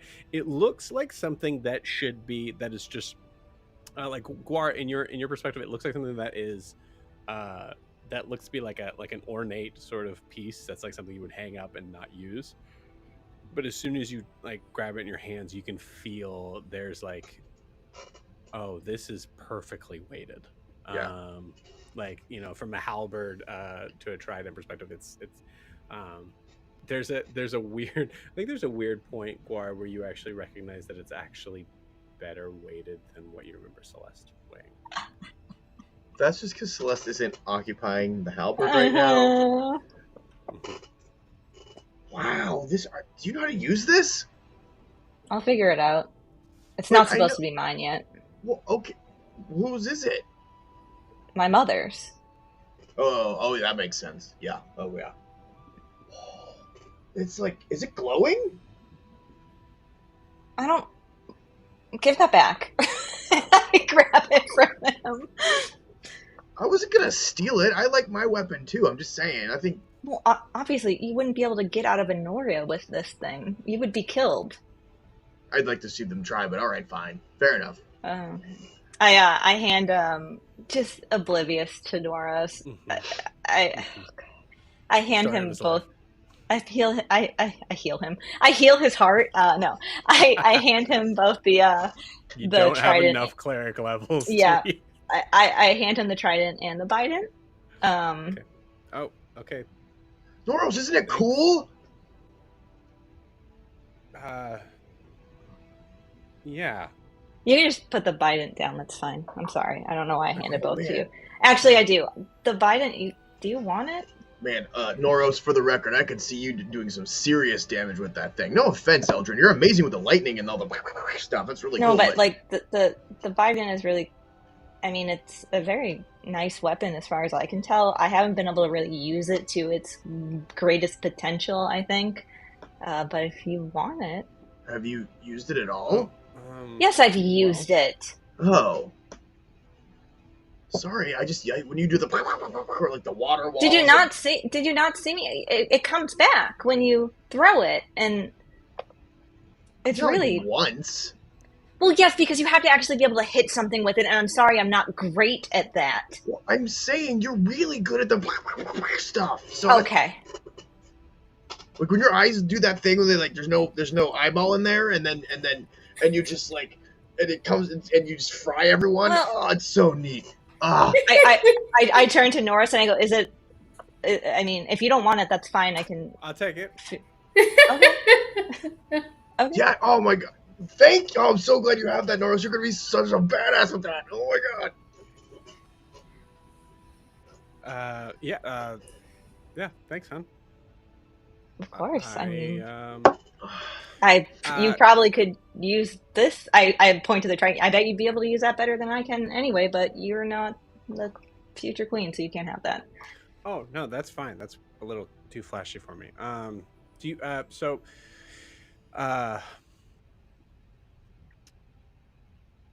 Can I go outside with this? You don't have to ask me permission, but no, sure. I wasn't. I was just. Do you need? Did you ask for a hall pass? What happened here? I don't. I don't think Gwar is going to try and kill me while I'm armorless. And if he does, you can kill him with that bident that I gave you. Okay. You think I'm going to kill her? I have to get out of here. Come on. Nope. No, that's definitely Gwar. Okay, great. All right, I'll see you in a bit. And you see him run out the room. Bye, Noros. I look at Gwar and I say, "That's the most excited I've seen him in days." Good to see you again. I didn't know you guys got excited. This is great. I'm learning so much today. You. Am I the only one that loved that line? I loved it. I liked it. You were there you were the person who married us. Did I not look excited then? Did I not look happy? You looked purposeful. That was the happiest I've ever been in my entire life. So use that as a barometer for my happiness level. But when I see the extent of your joy going, and that's it. I just think you're just slightly bemused, perhaps. Forgive me. I hoped you were happy. Oh, what is it you're doing here anyway? I'm mad at you still. So what is it you need? For what? You told me to pray harder as if I am not devoted to my God. Well, I mean, it didn't work. You told me in the chapel of my deity that I am not praying hard enough. Well, did it work or not? That's not how any of this works. Well, I mean, I'm not an acolyte of your fish god, so I'm sorry. No offense to your fish god. He seems quite nice. I'm just saying. Nice? Yeah. Nice? He's nice? He's done a lot of good things for you. He's not just sitting there hoping that, this half-elf thinks I'm nice. Like, that's, what? Why would he care about me? I don't even worship him. Exactly, he doesn't care about you. Right, Bahamut cares about me. Maybe. No, he does. See, when I prayed, I felt something, so it was great. I'm sorry. Was that offensive? I'm sorry. I'm doing it again. I'm sorry. I'm not trying to hurt your feelings, Eldryn. Is there anything I can help you with? I mean, I guess. Do you know anything about Shadowfell? Do I know anything about the Shadowfell? I don't think. I mean, well, actually, you're a cleric. Go ahead and roll me a religion check. Shadowfell equals dad, is what Eldryn says. Dirty 20. Nice. I think with a dirty 20, you definitely know of the. You definitely know the name. You know that it's some sort of space that is in between what most, not all, but most land people would consider to be essentially heaven and hell. So Celestia and the hells. Okay, so the Shadowfell is like it was like hell, or no? Oh, I'm sorry. In between. Sorry. Yeah, it's in between. Okay. I will say you do know that it's some sort of purgatorial sort of setting. Sounds like Earth. I say, well, it's the, I think, in between of like Celestia and hell, and I'm assuming, from what I hear, it's not, you don't really want to be there. No, who wants to be in an in-between? You know what I mean? You either want to be in hell or you want to be in heaven, or with Persona on the beach, where you feel so safe and content. But that's besides the point. You just married Noros. You're talking very strangely about your god. I'm having a really tough couple of days, okay? Yeah. But anyway, no, the Shadowfell, not a place we want to go to, not a place we ever should go to. So why? So you're not going to go with me then? I'm sorry, what? Broomhilda's there, and I'm going to get her out. Oh, it's not that bad of a place. I'm sure she's fine. I'm sure it's not. I'm sure she's fine. That's not what I heard. So I just sent the picture in mid-game chat of like the idea of that worked perfectly with when I said that. Yeah, Eldryn's thinking to like what she's seen or been taught, and she's just like, it's. I'm sure she is.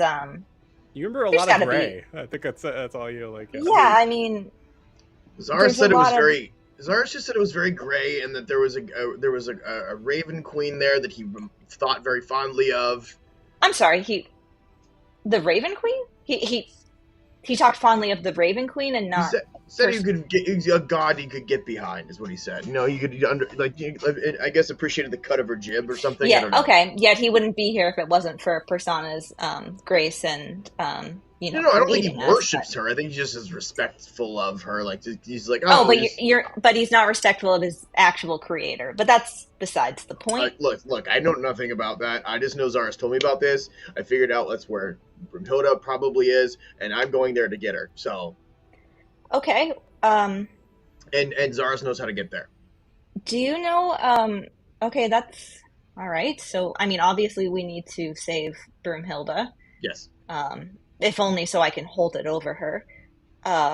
But okay, well, we still need to find Milo, Saren, and oh, actually, I should have started with this, but you got me really angry, so I forgot. Oh, sure, blame me on the fact you can't remember things. That's fantastic. Winona reached out to me. Wait, what? Yeah, Winona. I didn't know she could.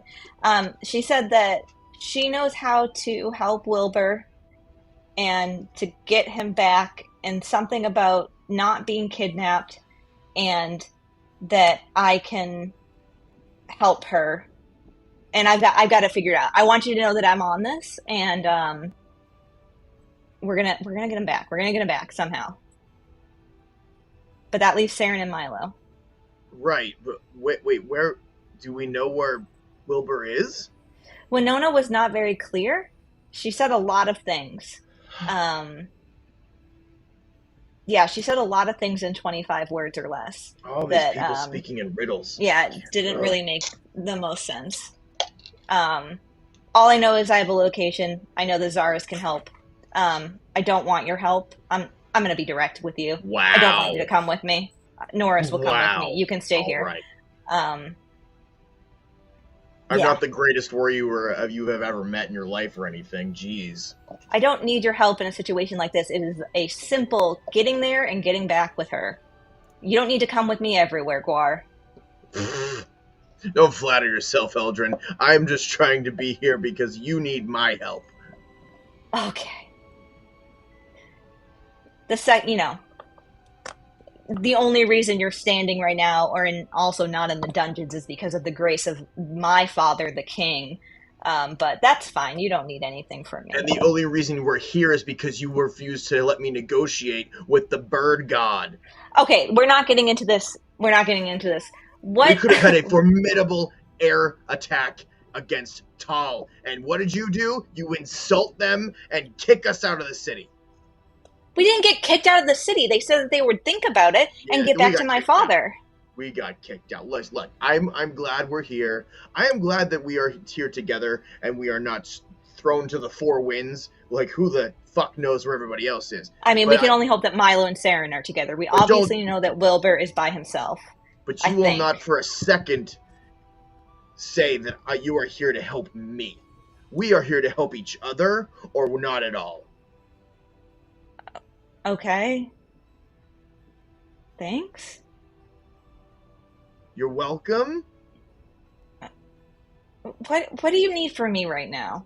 Do we need to talk to Zaris? I need you to treat me like I matter. I thought we were talking about the Shadowfell. What are we talking about right now? You said you don't need me to come with me. You don't need to follow me around. That's fucking bullshit. You have so many things to worry about right now. You don't need to come with me. I'm going to get Winona and come back. I will be gone for 5 minutes at the most. I have never seen you sputter like this before. What? 150, exactly, yeah. 150 years in the past, Wilbur's ears are burning. I'll say as a DM, usually this is the point where I would push you guys forward, but this is way too good. And then Gwar said something that I was like, ooh, okay, interesting. Okay, Gwar, I think we're having 5 different conversations right now. No, so I think you're used to talking to Winona, because I am being very clear. No, we started this conversation off about Broomhilda and the Shadowfell and you needing help in going there. Yes. But now you're talking about your feelings and I'm getting really uncomfortable. Do you know me? Talking about my feelings, expressing my needs is not talking about my feelings. You just said you needed me to recognize you as a person. I do. I mean, obviously you are a person. I am in fact a person. Refute that. Correct. I see you as a valuable person in my life at this point. We have not known each other long, but I believe that what the 5 of us have been able to accomplish is entirely because we have done it together. And I am not going to let it happen now that we separate and just and take each other for granted. Okay, well, I mean, we did separate. It's just you and I. But that's besides the point. I'm talking about you and me right now. Oh, you and... Okay. Yes. Gwar, I'm going to say this once. I appreciate you and our friendship, and you are a valued member of... I take a very deep breath. The Mongoose Crew. And I am happy that I met you, 4 months ago, I think? So... I don't know what else you want from me. Do you want me to hug you? Or hugs her.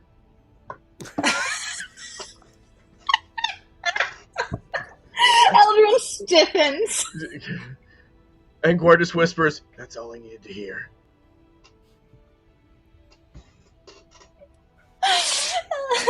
And Eldryn, just like when Gwar hugged her when he was talking to Ingve in the dungeons, Eldryn, it takes a few seconds for Eldryn to slowly put her hands around him. Love it. And then I let go and I just go, okay, now what were we talking about? The Shadowfell. Yeah, right, we gotta go there because I have to rescue Broomhilda. If you want to come, that's great. I would like you to come. Like Noros too, now that he's got that cool Biden, you've got the Trident, I think that'd be great. We could bring Zaris with us because he wants to check it out or whatever. So I think we could do it. I think we could get her. Okay. Do you think we need to get Wilbur, Saren, and Milo back first? I mean, ideally, they're great. I just know who's here right now, and I don't know how much time we have. Okay. Do you think... Could we try to get Wilbur back, since we have a lead? Yes, that is going to have to wait until tomorrow, because I can't get Winona back here until I rest. Because I already brought you and I here. You know how I got us here in the temple? I can only do that once a day. I know you magicked us here. I know. Yes. I know. Very powerful spell. Yes, okay. Praise to Persona. Yeah, blah, blah, blah. You're very powerful. Anyway, so, I mean, I think that we have to we have to make a plan together, and I would like Noros to be here as well if he's willing. I feel like I did something back there when I was holding the. He looked at me weird when I was holding the trident. He's just been in a hear the mood door- lately. You hear the door open as it, And that's when he and hears. then He's shut. just he's been in a little bit of a mood the past couple of days. I mean, in his defense, we did just get married, and honestly, we should just be having sex all the time right now. But really, we're dealing with all this shit. So. See, there it is again. Like something you should be excited about, but I can just only imagine your facial expression the entire time, just like. I'm sorry, you imagine that? I don't. Door closes I don't again. appreciate that. Please don't. I just thought about it right now when you talked. You decided to share how much sex you should be having. I mean, it's a natural thing, and it's how you express love. So, Door. do you really want One to of discuss many. this? Door's open. One of All many right. ways. Hey. Yep, I'm back. Hi. Hey, Noros. Gwar, you have a room, right? Oh, do I? I don't even think we've been here long enough to establish that. Well, You only one too. way to find out. And like goes and does the like pushing behind you sort of thing. Like, God, so much armor. That's my ass. Can you be Gwar, taller? give us 20. I look at. Give us 20 minutes, please. We're newlyweds. Just let us. Huh? Okay, bye. And you get shoved out. Cool. I will say before we move forward to the next day, which we'll probably, let's see. Yeah, because we'll kind of view this in the space of where we're going. Yeah. So we're gonna move to the next day. But before we go to the next day, Gwar, is there anything you would like to do? I would say the only thing I would want to do is learn more about the Shadowfell. So maybe like if I had gone to Zaris and asked for a book about it or something. Maybe. I'll be honest with you. What you got was what he had. Okay. So unfortunately, yeah, it's a classic like when everyone in the country believes in one god. There's very little like information on anything else. Sense. I'm curious if Gwar would think to ask the High Priestess anything, because Zaris did say you're talking to the wrong. Person. That's true. Yeah, I would say that's a good idea. I think I would go to because you know where she's being held. I think Eldryn's probably told you. Mm-hmm. Yeah, I think I do that. Okay, yeah, cool. You go up to the top of the tower and you see there are two guards that are positioned there in front of the door. Hello, can I help you? Do you know anything about the Shadowfell? The what of? Then no. Can I go in, please? No. Why not? This is where we're keeping the High Priestess. Yeah, I know. I need to speak with her. I need to find out about the Shadowfell. Do you know anything about the Shadowfell? No. Then I need to speak with her, please. Go ahead and give me a persuasion check. Okay, I got 1 second. Where's my persuasion? Persuasion, I got a 26. 26, cool. With a 26, you see that. All right, you could go in. We need you to put all your weapons and armor with us.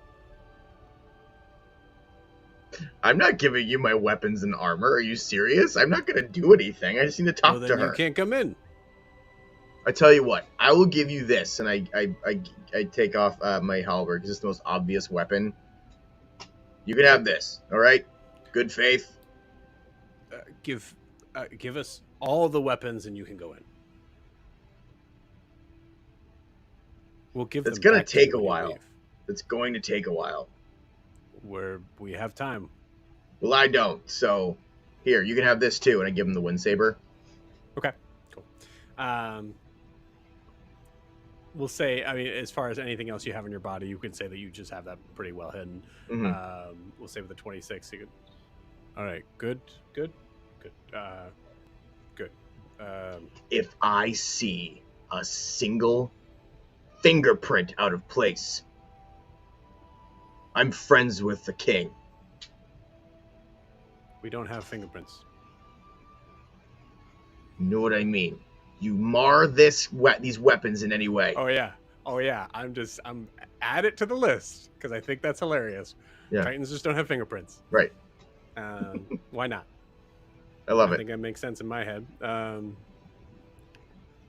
Okay. I just like the Gwar trying to be threatening and it just doesn't work because they're just like, you don't have fingerprints. Yeah, you can tell they're a little bumbly, but they're not like not intimidated. Right. All right. Okay. You said you didn't have a lot of time, so I'm just waiting for you to move. Thank you. The way that the stairs are positioned, we can't really. I'm walking in as they past us. I walk in as they're talking. Cool. It's awkward. You're like having to it's armor bumping into armor, screech. They're also like chest height for me. Yeah, too, yeah. So you're just like, it's beautiful. Clearly not surprising anyone who's in this room as you walk in to Erlin's room.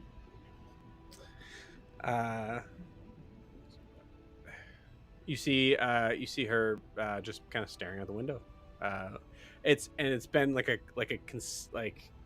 it's always almost the same. It's always that same sort of thing for her. So doesn't even look up. Eldryn, I know there's probably a lot of other things that... hello? Begging your pardon, Holiness. I don't want to interrupt your window gazing. I just was wondering if I could have a moment of your time. I mean, you got past the guards. You're here. I am. Yes, pardon me. My name is Gwar. I don't know if we properly met. We did. We did? Oh, man. There's a lot has happened. I'm so sorry. I just... it's been a long... you get it. You've probably had a long few days as well. Anyway, I was here to ask if you know anything about the Shadowfell.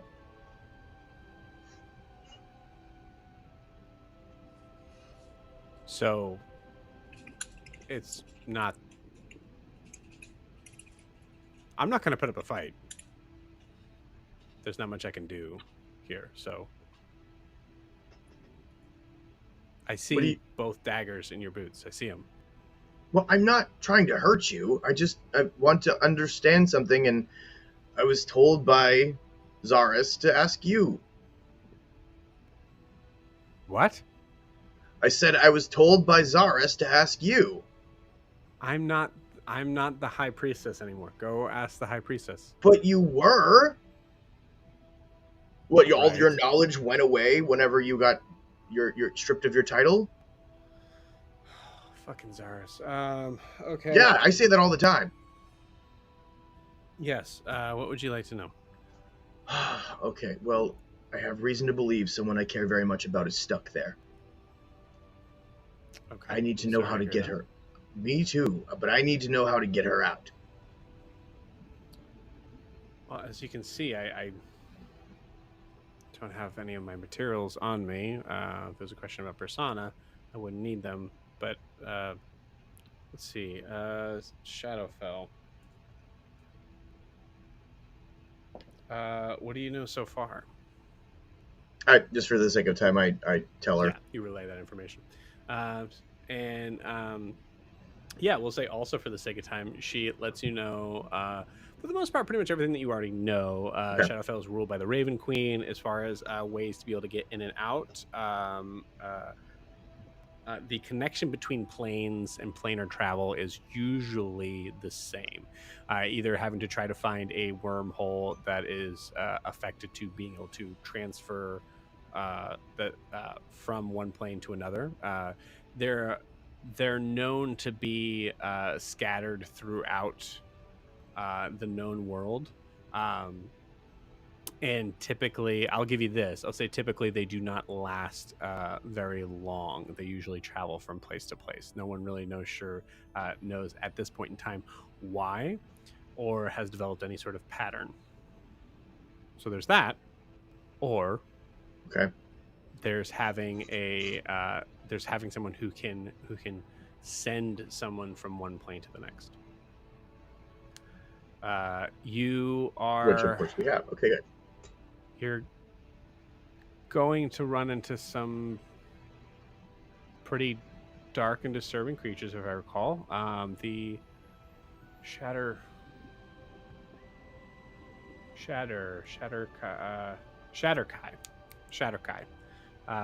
The Shatterkai are the ones that typically they used to be elves, from my understanding, and they're still of the elvish nature, but they serve the Raven Queen and no one else, and typically are known to be of a neutral / evil connotation. There's also a lot of like crazy shadow creatures in Shadowfell. It's a dangerous place. Sorry, I know that probably doesn't make you feel better, but well, I mean, they also haven't encountered me yet, so right. I was referring to equal the playing singular field person that you're saving. It's probably dangerous for anyone alone. I understand that too, but I never like to go anywhere alone anyway. I believe that the person that I'm going in to save it will avail herself well until such time as I can find her. Good. Oh, also, magic does work a little differently there, if I recall correctly. So, Do you know how? I don't remember. I just know it's a little. I don't remember. There was something that was, unless you are claiming a deity of some sorts, there's. It's just a harder going of it. I'm a servant of I'm a servant of Bahamut. Okay. Yeah, so that's probably helpful. It's very helpful. Is the person you're going to rescue someone who's physically powerful? Magically. Okay. Do they have a deity that they connect to that would be able to... I mean, don't get me wrong. She is a physical specimen. I'm just saying she's very magically inclined. Okay.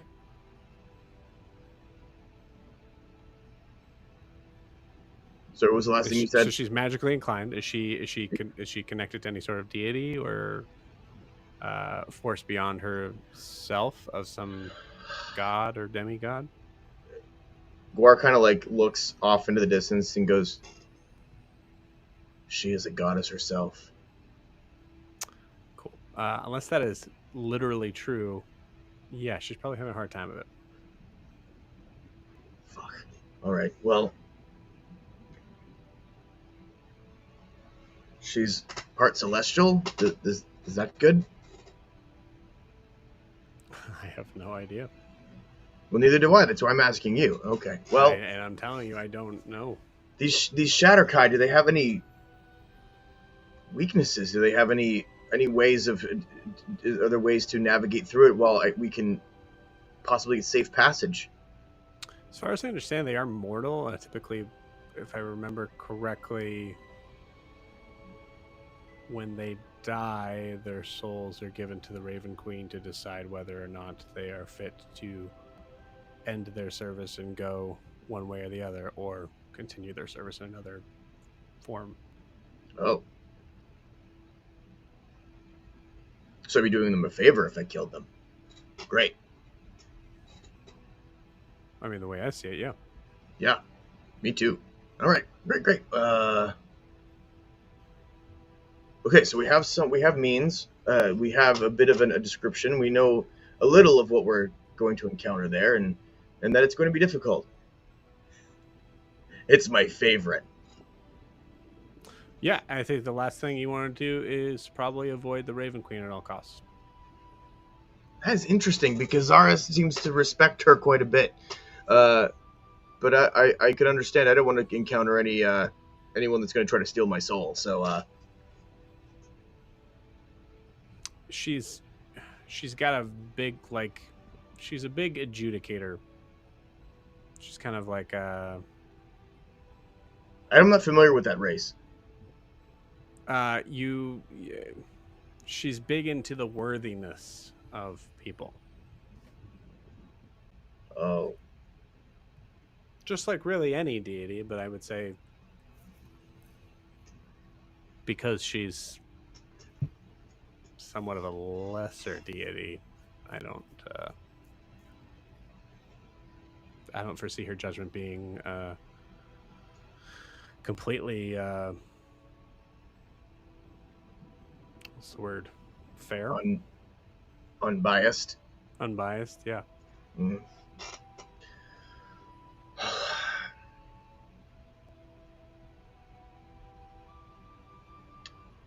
Well, thank you.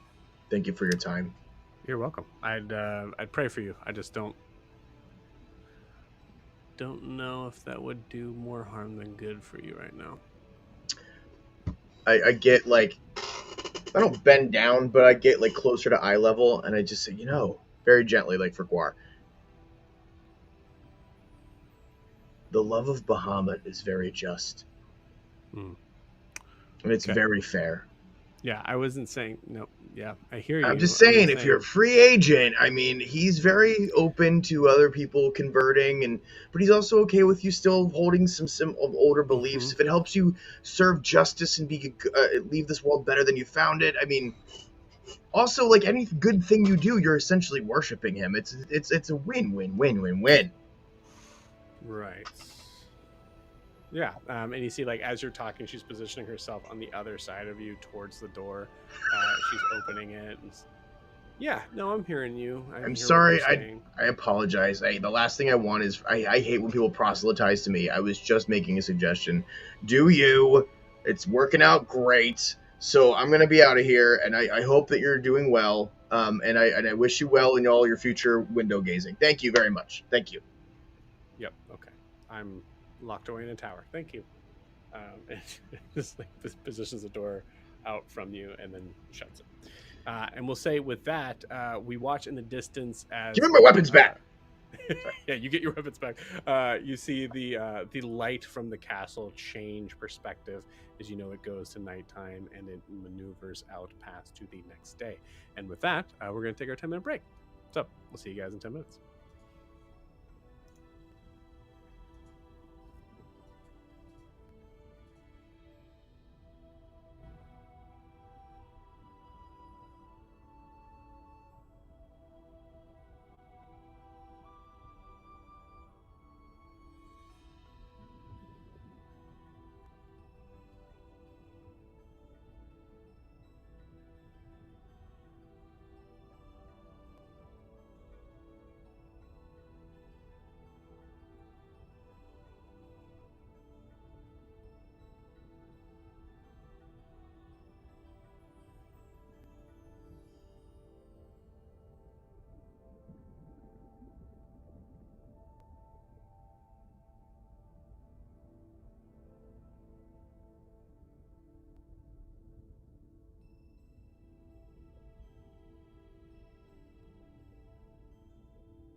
Okay. Coming right back in, or excuse me, as we see the scene change in Enoria, we move back up to the surface. We'll just keep that like that for now. You guys hearing the music? Yep. Oh, I'd hope if I had that on. There we go. Cool. Let me know if the music gets too loud or whatever. So we have, as we look at this scene, let's see, looks like it's that.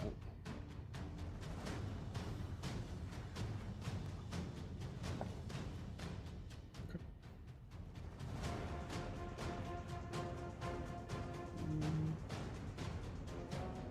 Yeah.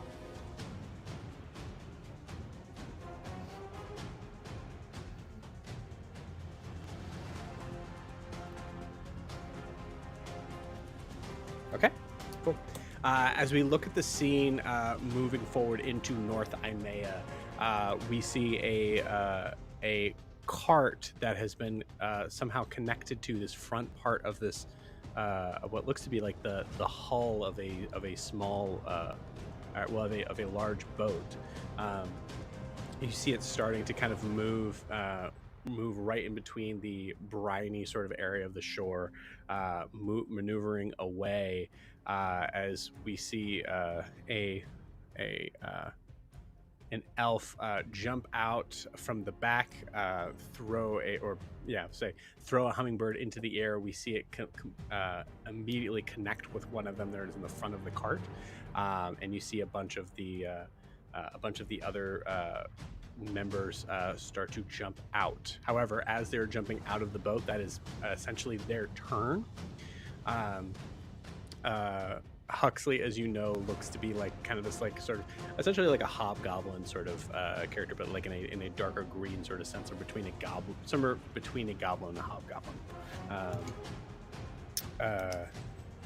You see they all are jumping out of the boat, weapons drawn, but Saren, you're at the top of the order. You also will say you got your surprise drop on them. One of them is clearly slumped over into the cart. So you see a lizard folk that looks to be injured from your Whales of the Grave, a half orc that is pulling out this very big, long, like sort of Kopesh looking, which is essentially like a giant curved sword. And then a tabaxi that is like kind of like a calico sort of look to it, but definitely has like kind of like this like dirty sort of grimy face. Hood comes down. You see a bow start to, or you see an arrow starting to be drawn and pulled back, and then another creature that you see that you haven't really seen before, I don't think. Someone that looks essentially, I think, from your initial viewpoint, like human, but just a little hairier, slightly, just like in the arms and the hands and what have you. You see them kind of like snarl at you, and don't seem to have any weapons on. And then you see Huxley's sort of hobgoblinish self jump out. What do you do, sir? Is your turn? You can decide if I would need to use my action for this, or they could have already been unfurled, but she wants to use her wings to fly up and like jump up onto the cart. Okay, I would say that you want to use you would have to use your action for that, because I think a lot of this happened very quickly once you saw everything, or felt and saw everything that's going on. Did the cart stop moving when they all got out? No, it did not. Okay, is she able to run and jump on the back of it? Like, is she close enough to do that? You can do that if you want. You're going to actually be running towards them to do so. So there's a point of like you're giving the opportunity you have for the range that you have right now, which I would say you're about maybe 40 feet away from the closest person. Okay. You're giving that distance to them in doing that if you want to, but I would say that makes sense as far as an act of desperation, as you're called.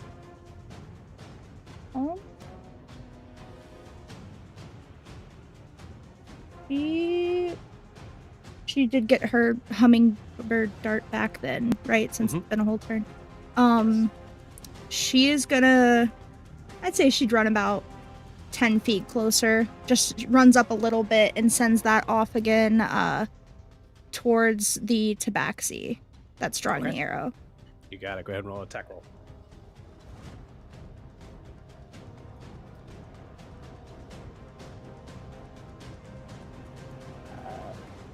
Um, 25. 25 hits. And roll damage.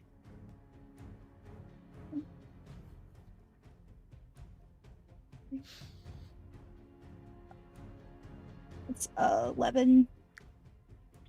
11. Okay. All right. 11. You send that hummingbird out. You see it go and slice into the tabaxi and come out the other side. You see it gravely injured, but is still pulling the bow back for you. At you.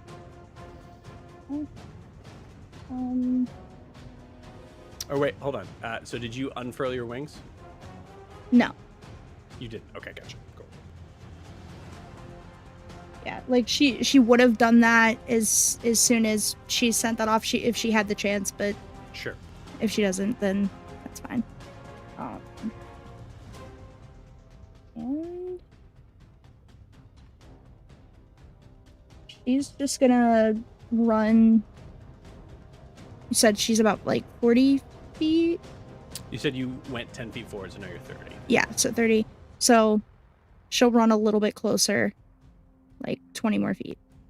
20 more feet? Okay, cool. So you're 10 feet from the closest person to you, which would be this this lizard folk who now has pulled out like two swords from either side as you're running towards them. Okay. Does that end your turn? Yes. Okay, you got it. You hear this deep green lizard folk just kind of like cackle with laughter and say, "Looks like our meat is gonna fight back." And you see him rush towards you with both those swords drawn. First attack is going to, I believe, miss with a 17. Yep. Okay. First attack misses. Second one is less. So we'll say with each movement you're coming down, you're kind of like swooping in and out of them. And I think at a certain point on the second one, you actually like, you probably are just, what is your AC? 19. 19. Okay, cool. So with your movement, you actually like your phantomness is actually helping you out in this moment, as it hasn't connected with the idea of where your like inkwells. Or I would say maybe we can put it as the idea of like you haven't picked it up yet. So it's actually like you're phasing out away from that, and you see like kind of a confused face from this lizard folk. That is the lizard folk's turn. It is now the half orc's turn, and you hear oh god, and you see him kind of come out of the brine. The big Kopesh drawn goes to go down to attack you. That is a 19 to hit. Yeah, that's my AC. Got it. So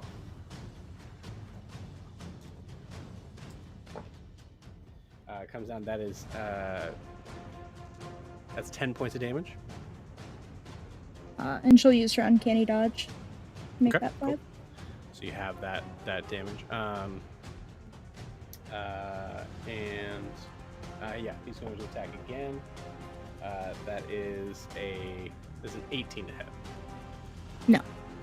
No, this is cool. Awesome. So first hit, you feel you kind of try to dodge out of the way, and you can feel it kind of slice into your shoulder. You hear a shout of "I got her!" as you see him swing without looking, and you easily duck underneath it. Cool.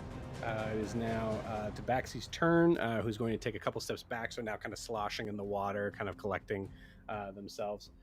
Goes to fire an arrow. That is a so that's a 19 to hit. It hits. Okay.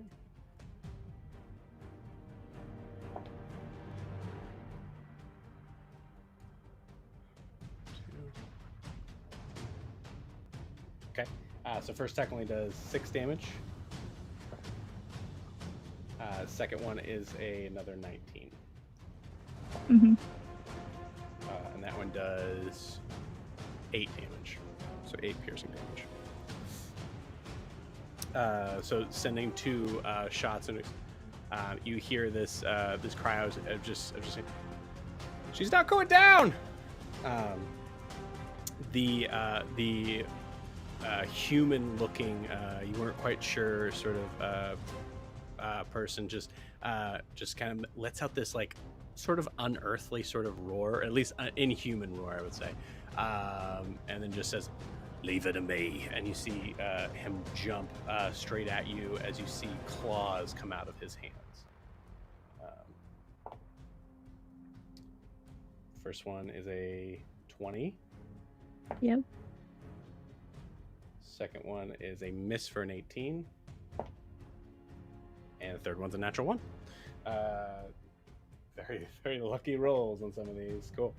So that is 5 points of damage after all that. Okay. How is Saren looking right now?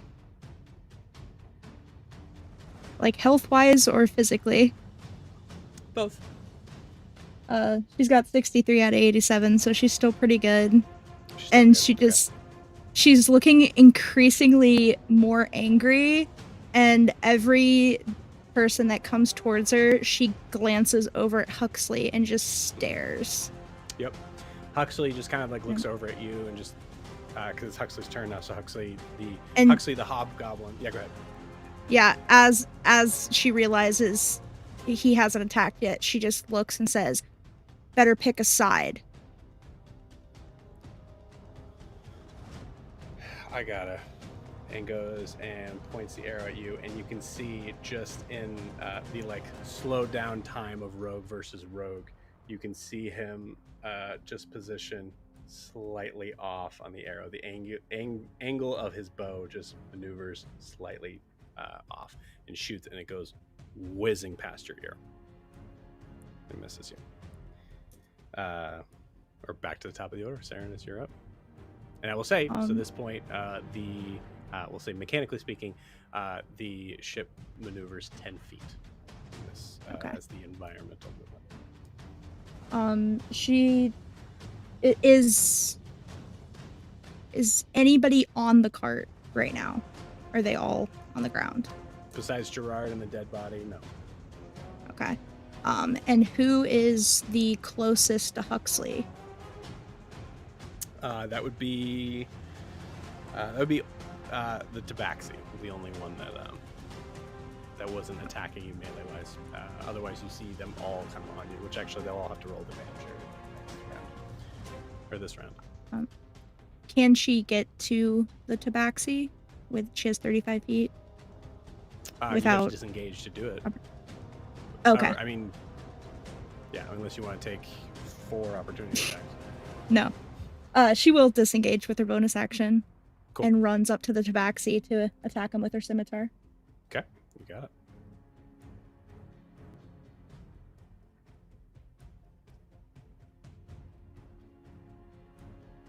28 to hit. Okay.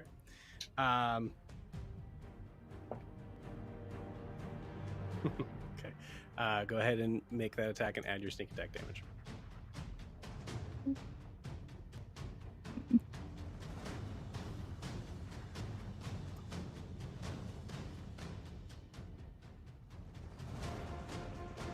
$11.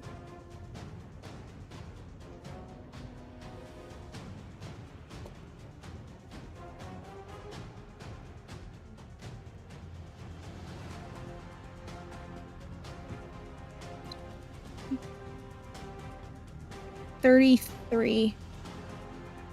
Tabaxi full deck. As you cut across, you slice right across the throat, and just falls to the ground. Blood spurting up from the neck and the stomach, making the water around just immediately start to turn red as the tide comes in and out. And I'm assuming the rest of them are kind of behind her now, right? Yeah, I'd say they're probably about 15 feet away for you to be able to kind of make that movement towards the tabaxi. And I would say that Huxley is essentially, I think you were between Huxley and the tabaxi. So you're now 10 feet away from Huxley. So she turns around towards the rest of them and just positions her scimitar up and goes, "Who's next?" Love it. Awesome.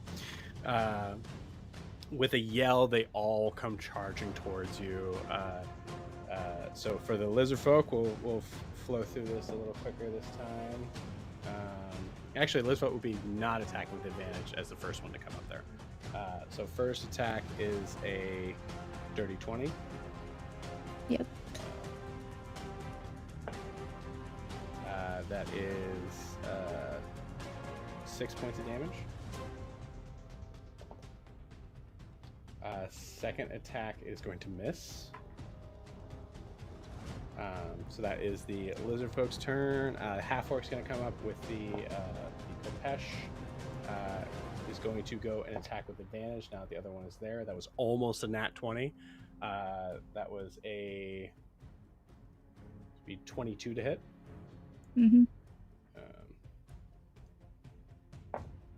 So that's 8 damage. Second one's a nat 1. Second one's a nat 1. I'm going to say is... Oh, wait. Oh, sorry. They have advantage. That's a 3. It's still a miss. So, goes to kind of attack again, and you're able to kind of like hold the hilt of the actual blade before it kind of comes down, and keeps that blow from coming down to you. Tabaxi is done. The other sort of human character comes running towards you, goes to attack. First attack is a 21 to hit. 21 to hit, yep. Second attack is going to hit. And the third attack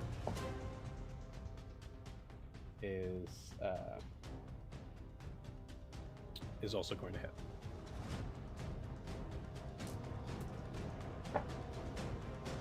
Okay, that is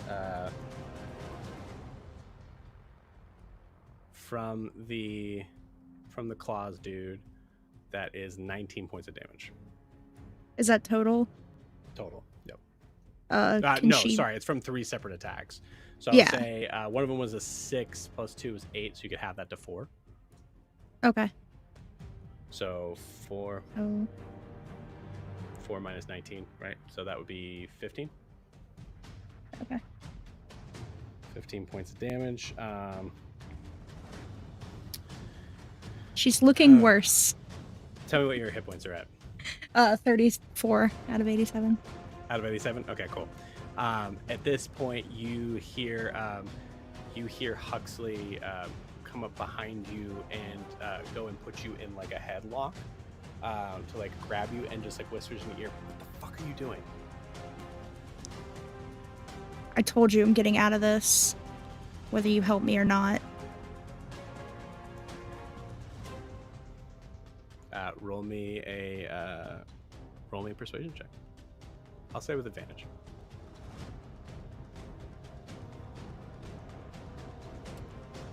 18. 18. Okay.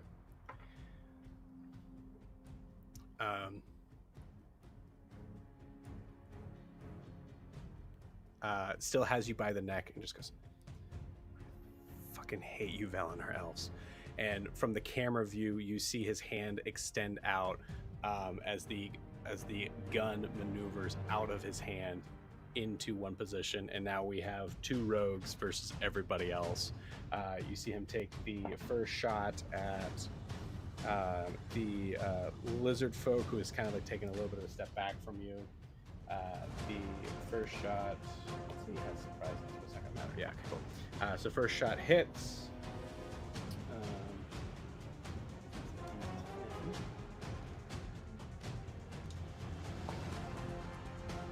Cool.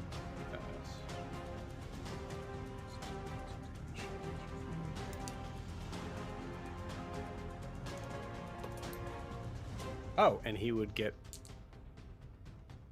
sneak attack, right? Yeah, I think what he would do is he'd position, because that's such a dick move to do. He's gonna throw you into position between both of you, and just like kind of like go like that to shoot you, or to shoot past, like just past you here, so you hear this right to the side of your head. 7, 9. Okay, cool.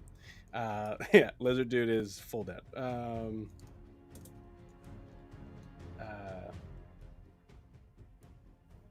And then you see from his arm, you're going to see him kind of go back over, and you feel like for a second he's like going to like turn the gun on you, and he opens something in the like cuff of his shirt, and you see a little spider kind of come out and just crawl up your arm. I'll say in character you have no idea what's going on, but I'm going to say mechanically speaking, the first attack you're going to do is going to have advantage no matter what. As the little mechanical spider is going to help you. That was his bonus action help. Great, cool. So with that, we're back to the top of the order. It is now 2-on-2. Okay. So she's bringing her scimitar right up and going right for the dude with the claws. You got it. Awesome. I'm going to say just at this point now, the ship is 20 feet out. Okay.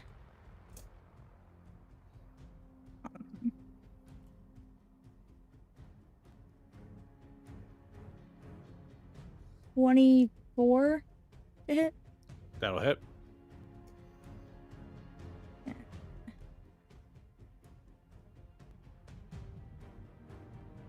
Also, you had advantage on that attack as well. Yeah. 11. 11. Wait. Okay, more than 11. Yep. Every time you have advantage, you have sneak attack, right? So yeah. That was the ideal. Huxley's very good if you guys are ever doing an all rogue party. The mastermind bonus action ability to help is really useful. 32. 32 damage? 32 damage. Cool. This is on the... Yep, you got it. Full dead. Nice. Since she has 2-weapon fighting, is there anything she can do with like a different weapon? Scimitar? Yeah. Okay. Did we say she could use the other end, or? Oh yeah, absolutely. Yeah, you can. As like the bonus without the plus, whatever. Right. Yeah. And I'll say you don't have to. You don't. It's a normal attack for you with your bonus action to attack with it. Okay. Can she use that for the one that's left, the orc guy? Yeah. Absolutely. Yeah, I'll say you can take an extra run up as Huxley has like pushed you off, and to be able to kind of like help you out, he has to drop his disguised self. So you see, we'll do the description later, but you see like various forms of like clearly that's Huxley. I did throw my dice across my computer, but it landed on nat 20. Okay, you got it. Absolutely. Yeah, cool. Nat 20 will definitely do it. Go ahead and roll damage, max damage plus the roll. Okay.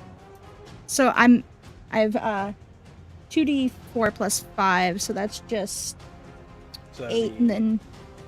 Yeah, so you could call it 13 plus 2d4. Okay. I rolled 2 4s. So, 13. 21.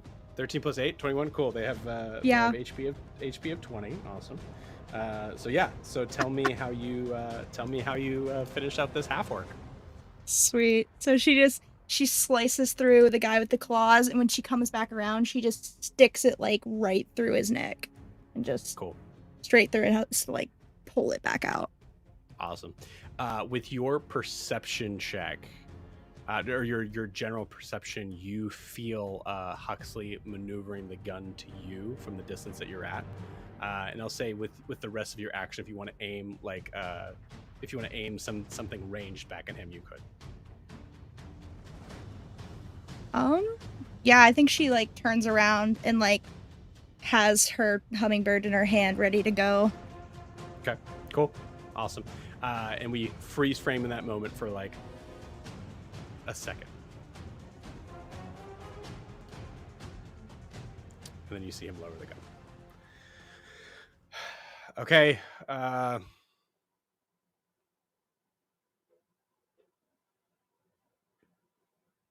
Shit.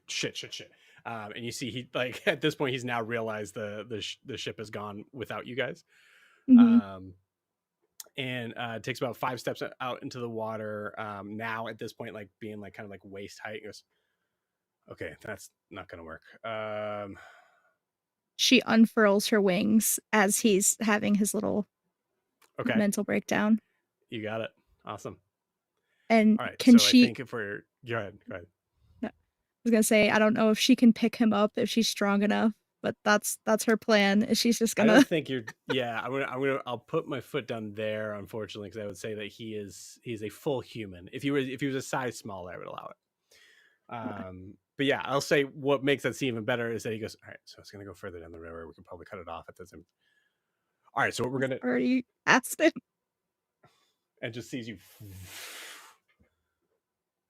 Okay.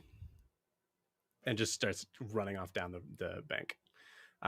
So technically we're in initiative here, but using your action to unfurl those wings, it's going to be pretty easy. Once you get there, this will be fun. Sorry, why did I turn the music off? This is still full action scene. So yeah, once you get there, you get to the deck of the ship. You hear this like sort of like pain, sort of like as you now. Well, you've known before. Gerard's not a big fan of the water. Yeah, you hear that, and you see a slumped over body in the front cart. As you are looking around. We'll say, Saren, what are you looking for? Can she still see Huxley? Like, is she within the distance to yell back at him? As you look, you see at this point, because the ship has now positioned itself from going away from the shore to now turning to go downriver. And you see, like, as you're viewing that point, you see him like full on sprinting, running. And it's kind of like I would say for a normal human like sort of thing, like it's high perception versus high perception. It's like you both like have laser focus in on each other like in this moment.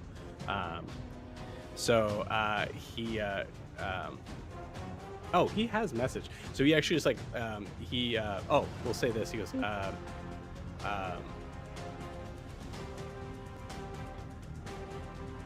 do you have a plan of what you want to do, or do you want to ask him? She wants to figure out how the hell to stop the boat. That's the topic. Yeah, he's gonna say. Actually, I'll say. Yeah, we'll role play this. You hear in your head. Do you have a plan here? Yeah. How do I stop this thing? Let the spider go. When you look over your shoulder, you see the little like mechanical spider just kind of like turn and look at you. She looks down at. Actually, it's very rudimentary, especially for Huxley standards. She looks down at it and like takes it off her shoulder and just sits it on the ground. Okay, you see it just scutter off.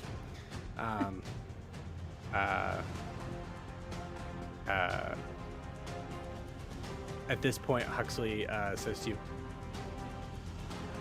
he can stop it, but he can't change the direction. You're going to have to figure out a way to get to shore. Is there a wheel or something to turn? Oh, great. Not exactly. There's a rudder at the end of it. It's kind of complicated. There's a lot of other. There's a gear that moves from the thing that I call it a fuse box. There's another sort of part here that kind of maneuvers and starts to explain to you things that are clearly like where you want to slap him and say nerd. So she's gonna start searching for some thing that looks like a fuse box. Cool. You see, you kind of just maneuver your way to where the spider is going. The spider kind of like moves down through the slats, Saren, give me an athletics check to like pull the slat open.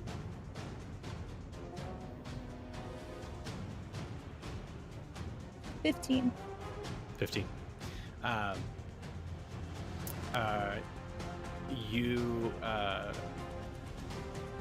cool. With a 15, you wrench the slat open. You see the spider is kind of like maneuvering out and goes out underneath the ship.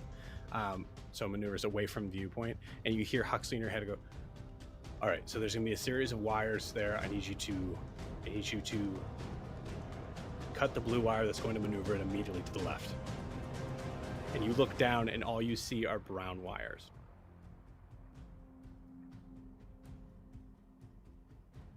Great.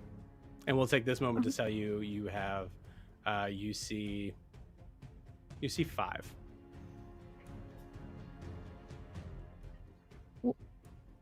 None of them are blue, so let's start there. There's 5. Any idea? None of them are blue. Are you colorblind? You need to tell me now. I don't think so. No. My That's not weapon's how I blue. made it. Okay. You're gonna have to take a chance. So it's either gonna go to the right, it's gonna keep going, it's gonna stop, or it's gonna explode. Fuck do you mean it's gonna explode? I'm as pained about it as you are. Says the one on shore. Listen, I invented the fucking thing. Yeah.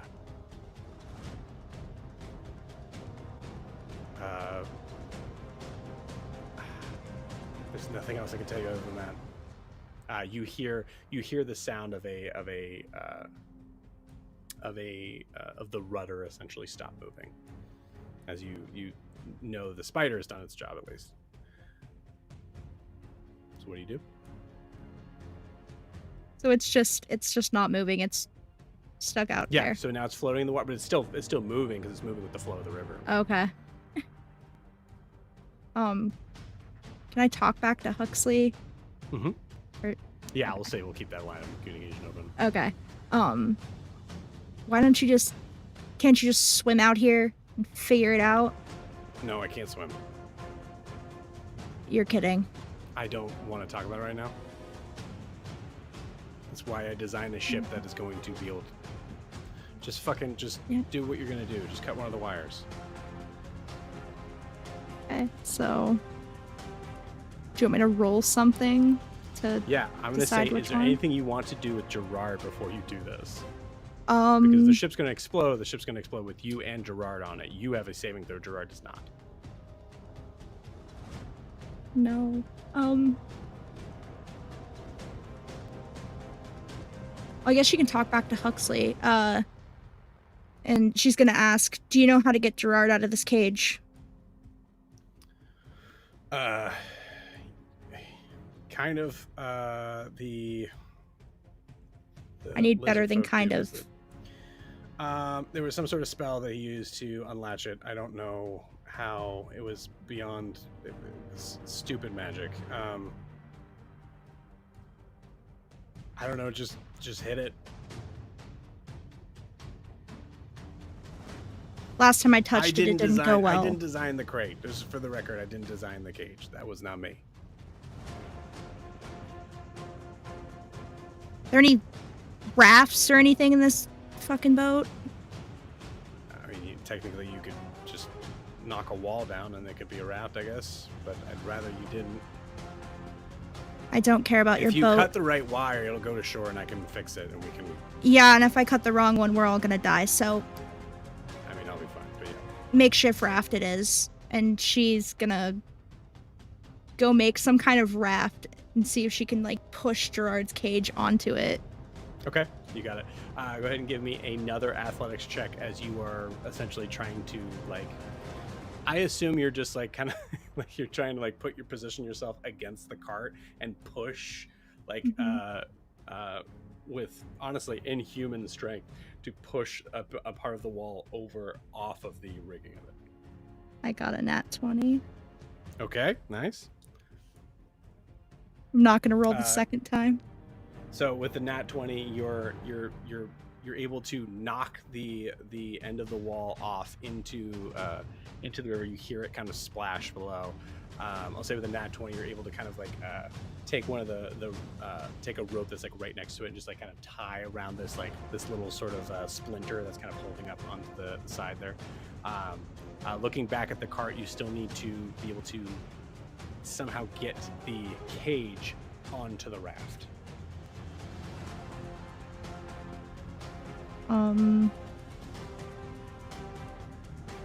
First she's gonna take the tarp off. Okay. And she's gonna get down on Gerard's level. Just start to kind of maneuver like crazy, seeing the scene that is here. She's gonna get down on his level and say, Gerard, I need you to get off of this of this boat right now in case something happens.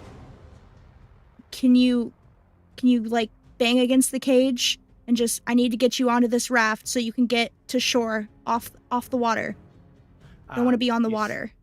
You see Gerard go full force, try to shoulder into the crate there. You hear this, and then you immediately hear, and you see Gerard pull his head down in, as you remember that there was an effect on trying to break free from this thing. Oh, I was trying to break free. I mean, is she able to move it at all? The whole crate? Yeah. I'd say not by yourself, not in the way. Like, you're not able to just like, because even if you're able to move the cage by itself, you still have the full weight of Gerard in that as well. Gerard takes 6 points of damage by that.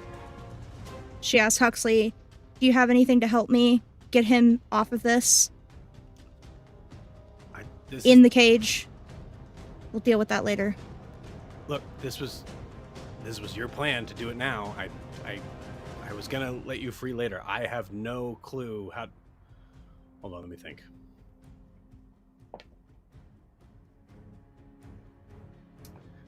You see him from the side of the bank. You see him kind of like stop in his tracks, and you kind of go a little bit past him.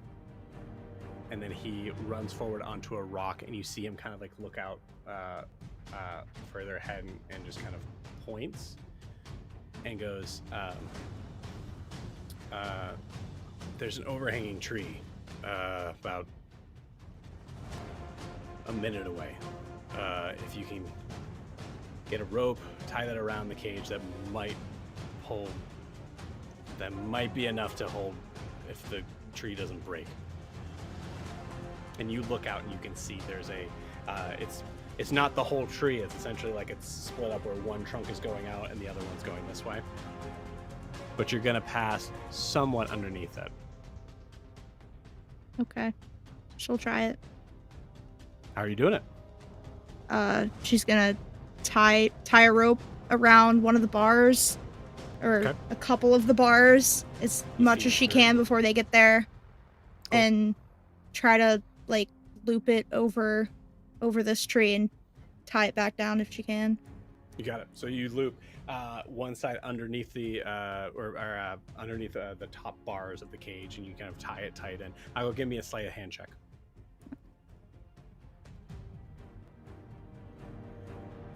Dirty 20.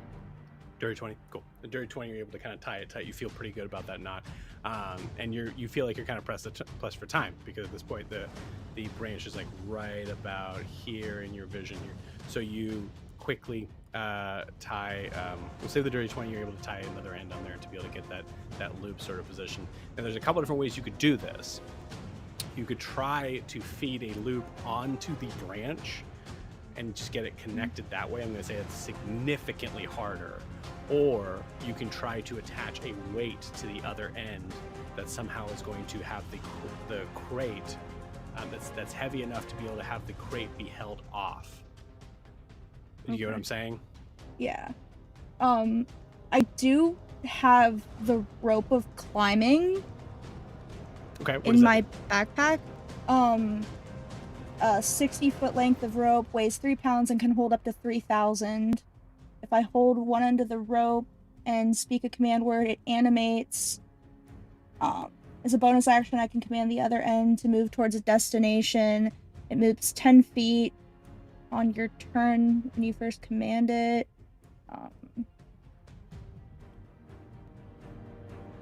Yeah, it has an AC of 20 and 20 hit points. Okay. So if she were to use that, I don't know if it would make any difference. But what's your plan on using it?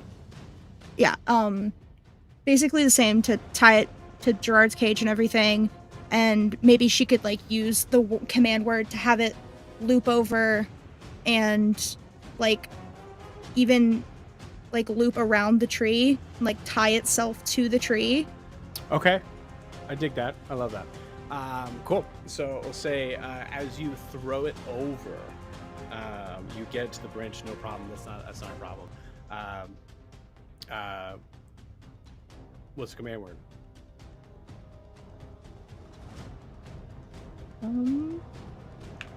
Rope in Elvish. Love it. You say rope in Elvish, and it wraps around, and you see the as the camera kind of watches, you see the crate start to kind of get pulled, or you can see the rope kind of go tight, and you see the entire ship starts to kind of slow down, and on the way as it's being dragged, and you see the rope just able to hold on as the crate goes swinging off. The tricky part about this is that the cage itself swings back and forth. The bottom is not. The bottom itself is not like, it's not hold. It's actually like there's a covering at the bottom of this thing that's like kind of holding it. So every time it like swings back and forth, it's collecting water. Not a lot. It's not gonna get to the point where it would drown. Well, it wouldn't necessarily drown Gerard, but it is going to make that weight be more and more every time it swings back and forth. So now you think Gerard's safe as long as you can get to him before the branch snaps. You know what I'm saying? As the weight is being added with each sort of drag as it goes back and forth. She's going to yell to Huxley in her head. Get Gerard down, get him on a raft, do something. I'll figure the boat out myself. All right. And you see I'd do the same for Gaston.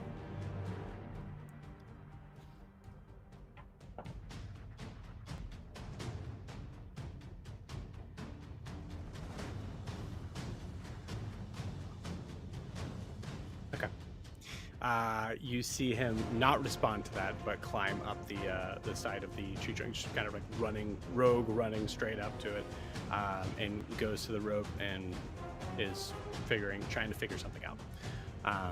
You look back and you see the boat is still moving. I'd like a perception check, please. 29. 29. You hear the sound of the rushing water get a little louder. Oh no.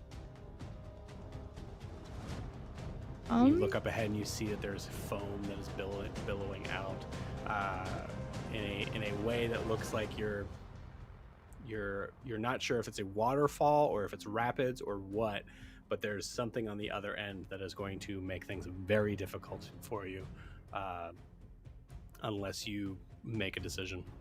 She's gonna pick a wire to cut. Okay. So roll me a d10 before you do. I am going to... Don't do it yet. Okay. Okay.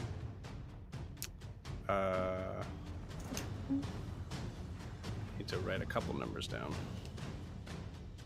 I hate this. Good. Gotta be some risk. You're killing it. Yeah, you're doing great. Hope so. As long as I don't accidentally kill myself, we're good. It's largely reversible, we've learned. It's fine. I have my soul trinkets now. I have advantage. You have evasion too, right? Yes. Yes. I forget what that does. It makes the damage like 0 if you succeed on a saving throw. Yeah. I always get that and uncanny dodge mixed up. Oh my gosh, the stupid light. Okay. I have my numbers. Go ahead and roll. Oh my god, I'm so fucking scared right now. 8. Okay, cool. The bad news is this was the number it had to be, a 9 or a 10. As it disappears from the screen. Okay. 9 or 10. So it does not position left. However, 5 to 6 means that it would blow up. So it didn't blow up either. So what you see with this, we'll go ahead and roll and see how that goes.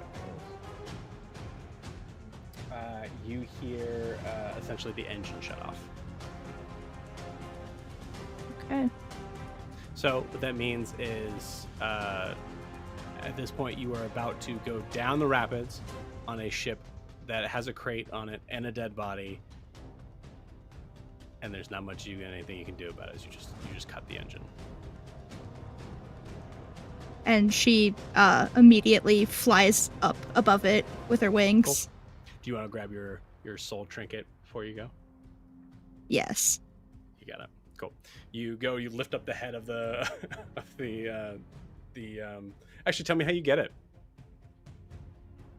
I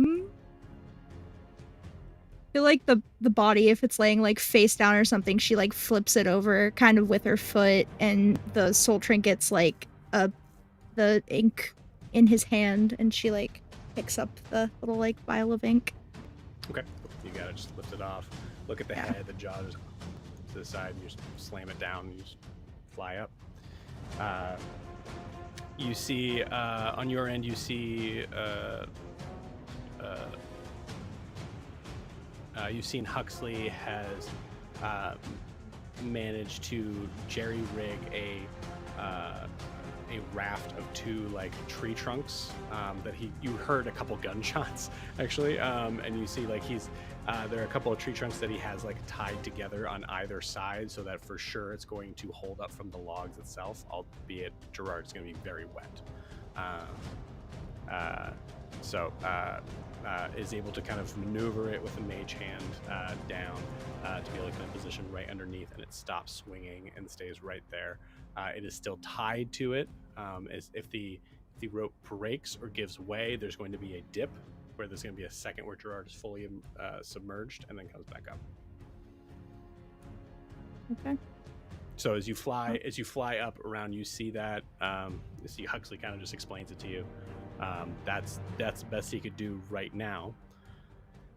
I will say, because it's water, you could probably untie the rope and then just start to pull it to shore if you wanted to do that. That's my idea.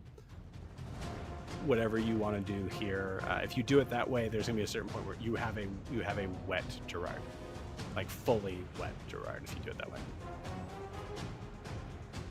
He's gonna hate it, but that is what she's gonna do. Because she wants to get him on land. Cool, you got it. You unwrap the spots there. You see Huxley goes to like kind of grab with you, and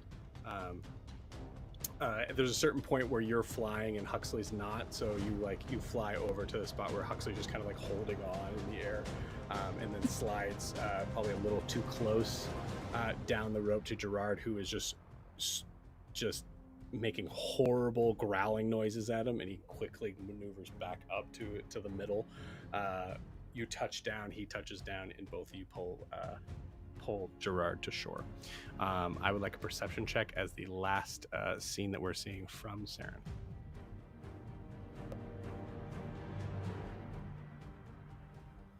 Dirty 20. Dirty 20. With a dirty 20, looking at Huxley, you realize something in what you said, and you look around and you see in the normal, the wide open space of this beach. You're looking around, you don't see anything metallic or shiny. You get the feeling that Gaston is not here. But you're able to pull Gerard to shore. And with that, you have a caged Gerard right now on the beach as you both kind of just like lay back and you're just panting.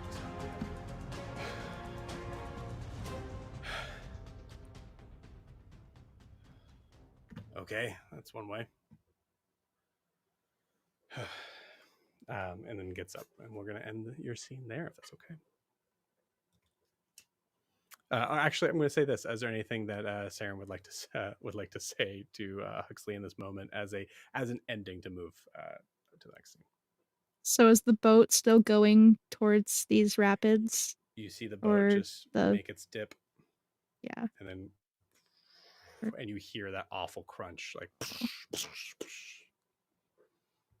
She just looks and says, sorry about the boat.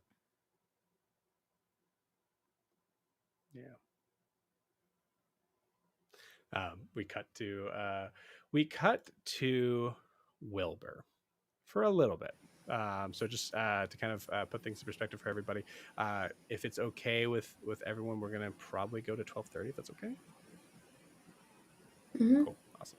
For those of you who aren't involved and you have to jump out, obviously feel free to. But all right. So very cool. Thanks, Aaron. That was fun. It was fun not getting blown up. It was fun not getting blown up. Saren kicked ass. The danger of not getting blown up. Yeah. God, we gotta make a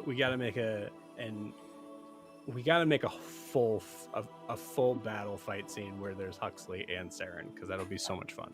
Mm-hmm. You guys have a lot of shit to deal with. Anyways, all right, here we go. So moving on to back to the underwater world of Enoria. However, it is an Enoria that is very much in the past. We cut to a very awkward scene with Wilbur and Zaris. I believe you're back at the temple, correct? Yes, and CIrillius is there, but his water helmet is useless. Right. You got it. Yep. Yeah, I'll say with Zaris there, we hear CIrillius go. Blah, blah, blah, blah. Okay, sorry. Is this annoying you? And just casts tongues on CIrillius. Eldryn's giving me a weird look. What would tongues do? He can't talk because he's in a stupid thingy and he's underwater. You can speak primordial underwater, I imagine. Oh, okay. Yeah. So Miranda does not know what speak primordial. You know what I'm saying? That was my concept of it. What does tongues do? It makes so that if you're, I'll say for the sake of this instance, CIrillius can now speak and understand you fully. Oh, okay, good. You'll be hearing him in primordial. Okay, that's fine. Did you fix him?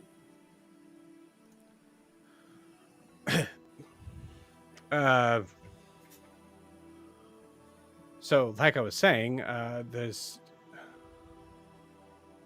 is a very different situation.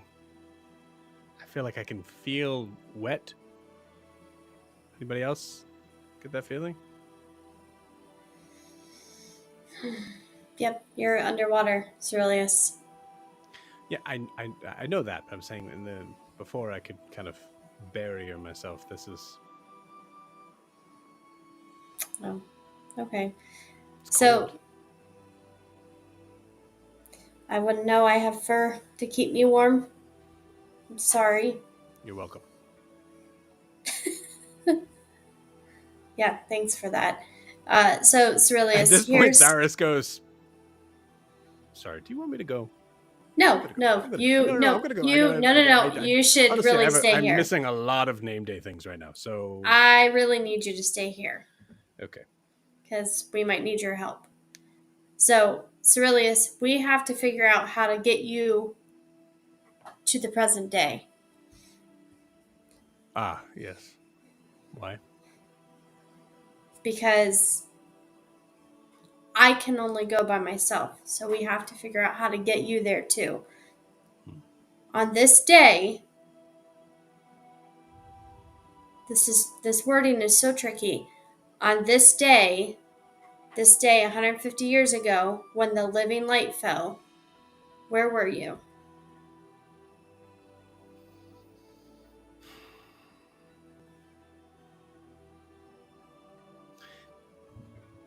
Give me an insight check.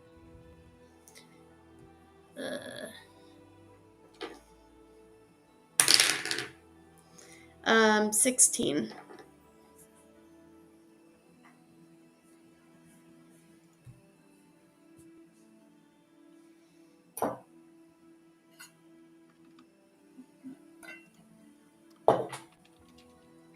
Okay. With a 16, there's a moment where you see, because a lot of the situation that you're seeing with like CIrillius not being a big help, some of it is like I don't remember, I don't recall, and I have no way of knowing, and some of it really is like I don't really care too. I've accepted my situation a little bit too. So there's probably a moment where you're asking this question and just expecting to having to double down on the question, and you see him go,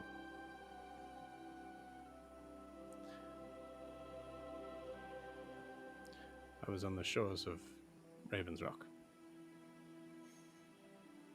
The shores of Raven's Rock. Where is Raven's Rock? It's a place that in our time looks very different, but it's a very beautiful day.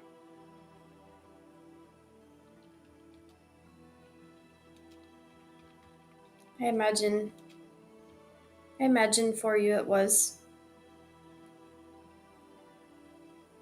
Why do you ask? Well, because I'm just wondering if the CIrillius in that time would be able to explain or give guidance to Zaris on how to get you to the present day.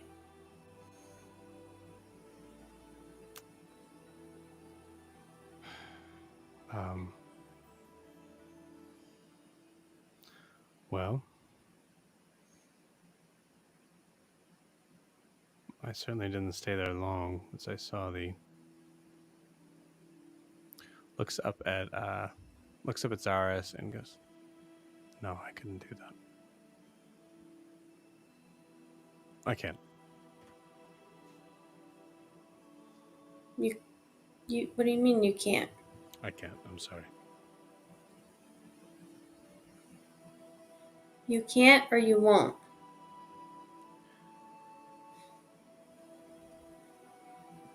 The place that I would have to be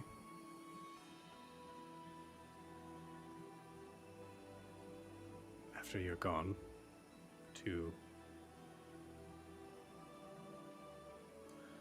I remember it very well. But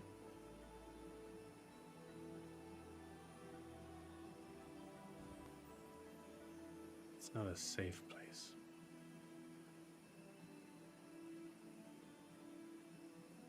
And you see Zaris kind of like watching the scenes. Eventually it kind of clicks.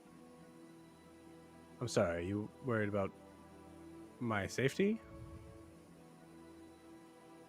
And CIrillius just kind of like looks over at Wilbur. I know it seems odd, but I can't do that to someone else just for me.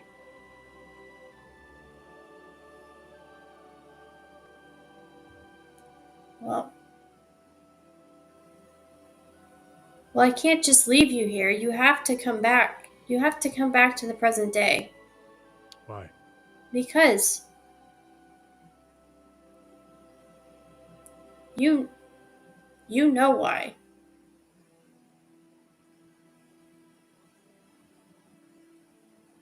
I don't know what all you've been through. But I also don't know where Brimhilda is. I know you want to make sure she's safe.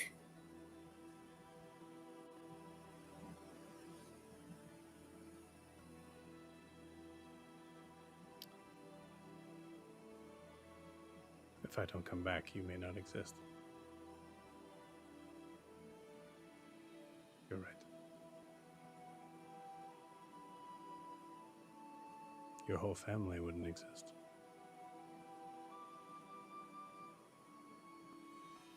Yeah, I don't really care to rewrite history, and I kind of like existing, so selfishly, it's pretty important to me that you get back.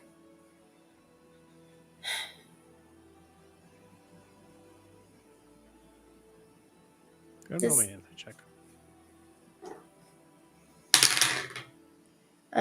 22. 22. Wilbur, there's a there's distinct moment that I to be clear, I don't think it would change your mind on anything at all, but there's as you're looking at the there's no laughy ha ha point to CIrillius now. There's no, like, even in the face of danger and everything, you've always seen CIrillius to have like a little bit of like a twinkle in the eye sort of persona thing. You see absolutely none of that right now. And there's a moment of realization, I think, that washes over you, Wilbur, as you recognize that everything that has happened from CIrillius from this day to 150 days in the future, 150 years in the future, he's going to have to experience again, and knows it.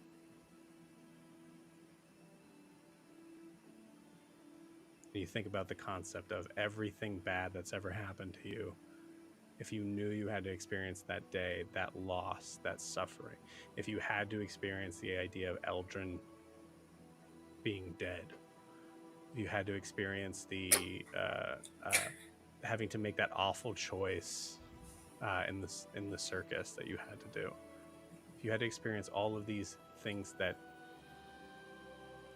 essentially really deeply affected you and made you essentially who you are, in good and bad, you imagine you had to go through all those again for no point other than to say that they've happened, to keep that history clean.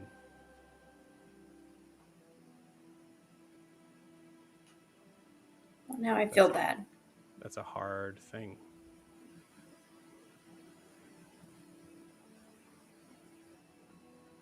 And kind of zoom back into CIrillius' expression.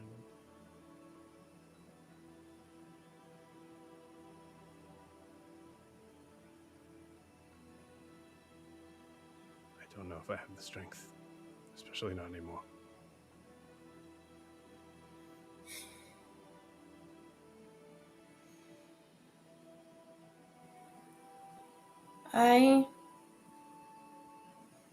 I can't imagine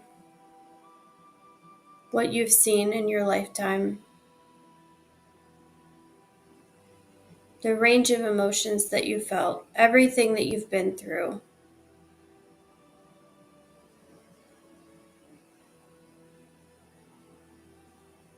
And I know that you feel really weak right now, but I don't think you should doubt yourself.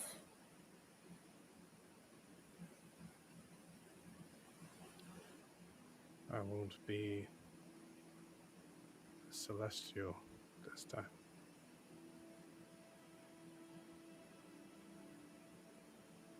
I don't even know if I get old.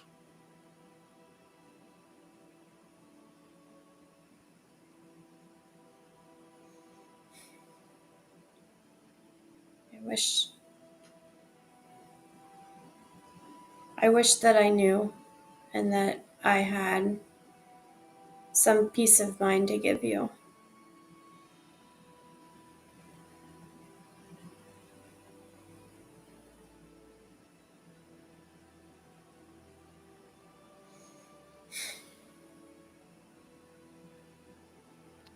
guess I'll at least get to see her again.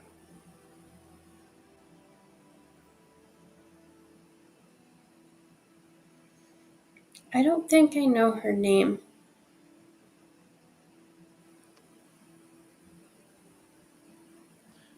When I first encountered her, normally that wouldn't be my first question, but she was the most beautiful thing I'd ever seen.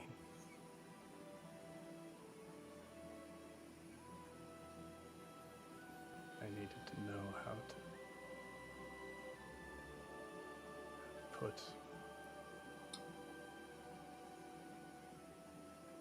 this being into words.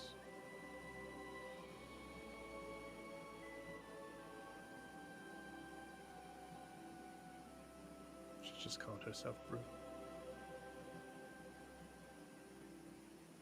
Brew?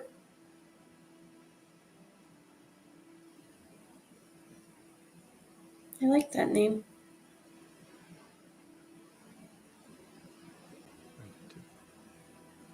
I will, too.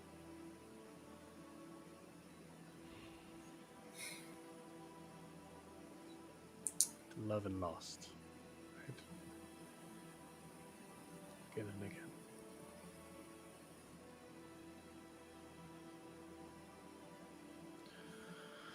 Okay, I'll do it. For you.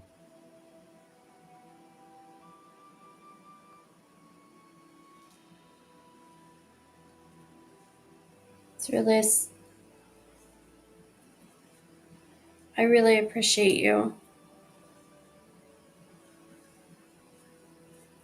And I hope we can figure out how to get you strong again.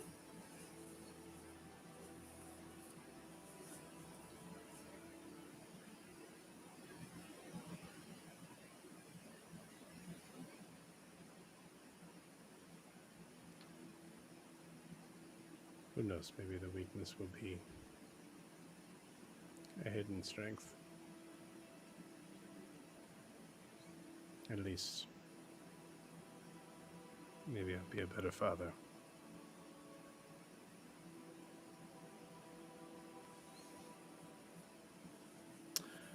It's at this moment that you hear a voice in your head, Wilbur. I don't know if this works like this, but I think we're here. And we're going to have a very weird moment where these scenes are connecting in two completely different timelines. So, we're going to cut from you just for a second and cut back to Eldryn. So, Eldryn, I'd like to cut to you coming back to Enoria Okay. with Winona. So you poof into the temple. Winona in tow. She has her collar on, so she should be able to talk. Because it's like a... I don't know why it's not working when Nona worked with everyone else. What's working? Oh, I can breathe. Yes. She's like, I haven't, the last time I had a collar on, it wasn't good. This was a bad thing. Yeah, she didn't get the concept of like, I mean, Yeah. Eldryn that wouldn't make sense to us, so how would it make sense Eldryn to her? and Nora's are leaning on each other because they're poisoned right now. Yep. Yes. Okay, Winona. I was told Celeste was a very peaceful place to live. No, it's those people. Those people that, I mean, they have some issues, but that's besides the point. That was the first place I was going to suggest for us to just retire to. Yeah. It sounded like a beautiful place. Anyway, Winona, I don't mean to be short with you, but you can talk. I'm sorry. I'm sorry. Sorry, I was just, you were talking to him. No, you were making a noise like you didn't. Okay. That's the noise that I hear when you're talking to him. I apologize. I will talk in common around you. You said that the temple sounded familiar, but besides that, you don't know what I'm supposed to do. Did the trip over here jog any memories or any clear thing on where you're supposed to go? I'll be honest, as soon as you put the collar on me, I have not been able to think of anything but the last time I had a collar on me. So I've never seen this place before. This is where you live? This is where we worship. I don't think this is going to work, but if I give you this bracelet, you might be able to contact Wilbur. It did not work when I tried, but maybe your connection with him is stronger, or I don't know, you're his mom, so maybe it can transcend. What do you mean, baby? Time. What? Just give me the bracelet. Okay. Give me the bracelet. Give it to her. What do you mean, baby? I'm just saying that your love for him can transcend like time and planes and things like that. Yeah, I agree. Why did you say baby? Click. Okay. All right, now what? Now you just think about Wilbur and focus on the bracelet, and you'll be able to talk to him in 25 words. It's a weird thing. I don't know why it's like that, but okay. All right. Ask him what he needs you. Okay. I just take a step back just to humor her. And we go to Wilbur. Okay, so we're here at the temple. Hopefully this is working. Eldryn's like saying to her, you see her warning, like, what do we do next? What do we do next? I love you. That was from me. That wasn't from... So I love Winona. She's getting crazier and crazier as the along. She really is. She actually has a brain tumor. You never know. You need to go to the office in the temple. There's a loose floor tile in the office.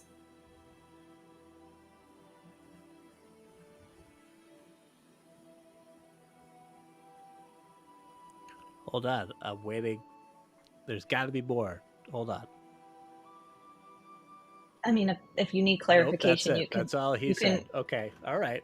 You can respond back go to him. To the office. Okay. Well, luckily there's no one in there right now because she can't walk.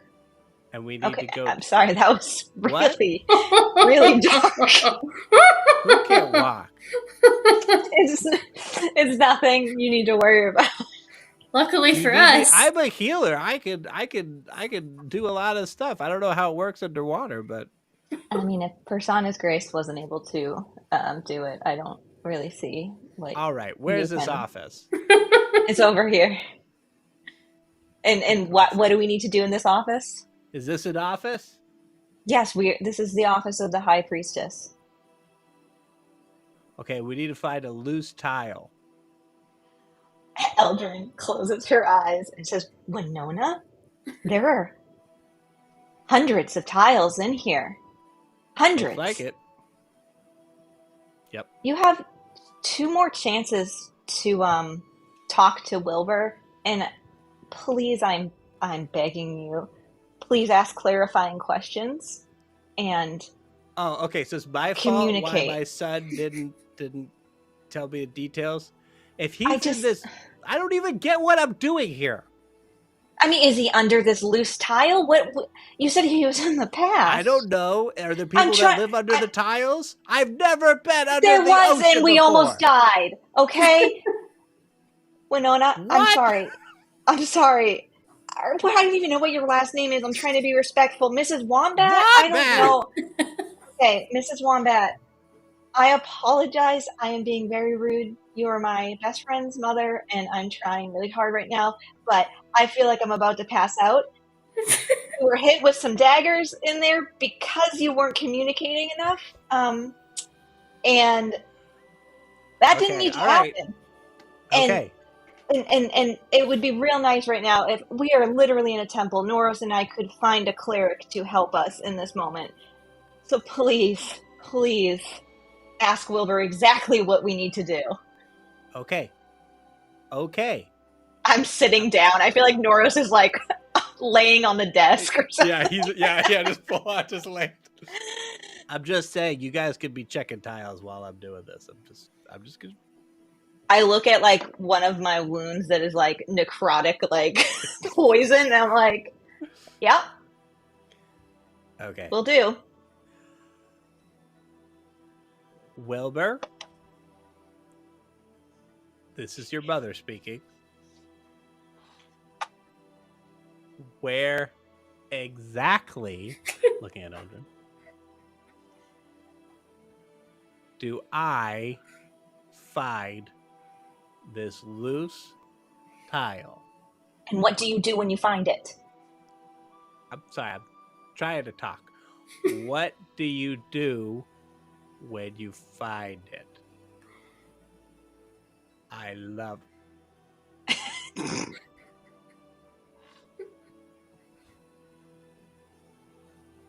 I'm sorry. Hear all that? Wilbur will look around and he'll be like kind of like frantic in the moment, and he'll say, the loose tile, the thing that we moved over top of it, what do you call it? Was Zaris in the room when you did that? Yeah. Yes. He was protecting it, remember? The cabinet. Yes, over here. I can and he unseals it magically, because I believe it was magically sealed in place, if I recall. And then tries to like pull it out himself and just nope. If you want to help, you could help. No. I just need to tell them where that tile is. It's behind the cabinet, isn't it? Yes, but I couldn't remember. Move the cabinet? Yes, I needed to make sure that Eldryn would know cabinet, or my mother would be able to communicate cabinet. Okay. With all due respect, I fully believe that fate has put us together and all that, but I am missing many duties I'm supposed to be handling today. If we could move the cabinet... No, just stay put. We could know where the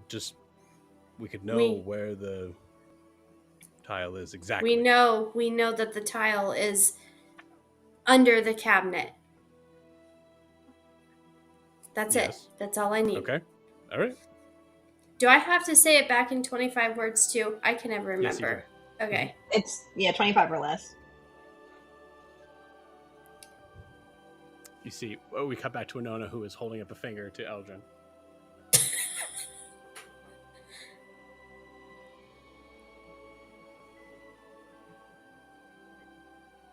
Go ahead, Wilbur, whenever you're ready. You're kind of got it. Yeah, sorry.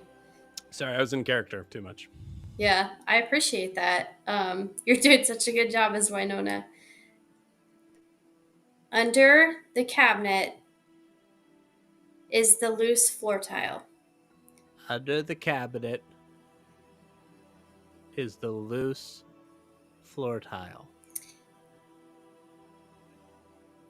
Under that tile is a note with directions. Under that tile is a note with directions. I will say, well, you do look around. There are several pieces of furniture here that could be considered to be the cabinets.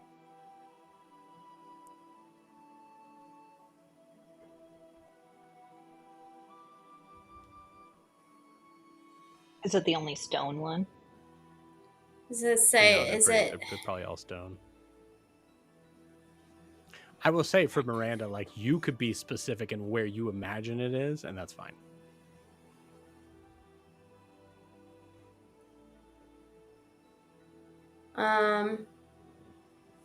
So I'm trying to remember the configuration of the room because I think the desk was like perpendicular to it, or did we not get that specific? I might have just made that up in my head. No, it was. So the desk is essentially in the center of the room. This room isn't very big, but there's a ton of bookshelves, and then there's a cabinet. Do you want me to tell you where I picture the cabinet is? Yes. I picture the cabinet is directly to the right of the door. So you walk through the door and you look, and it's to your right, up against the wall. Walk in the door. It's to the right against the wall. Right.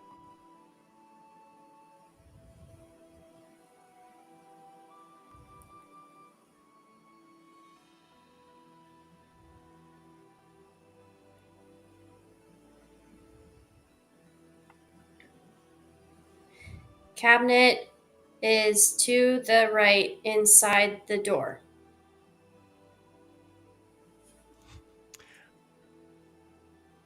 Thank you, Evan. Appreciate you. I just saw that now. I don't know how long ago that was. Oh, it was only 9 minutes ago. Correct. Cabinet is to the right next to the door, right? Is that what you said? To the right inside the door. Cabinet is to the right inside the door.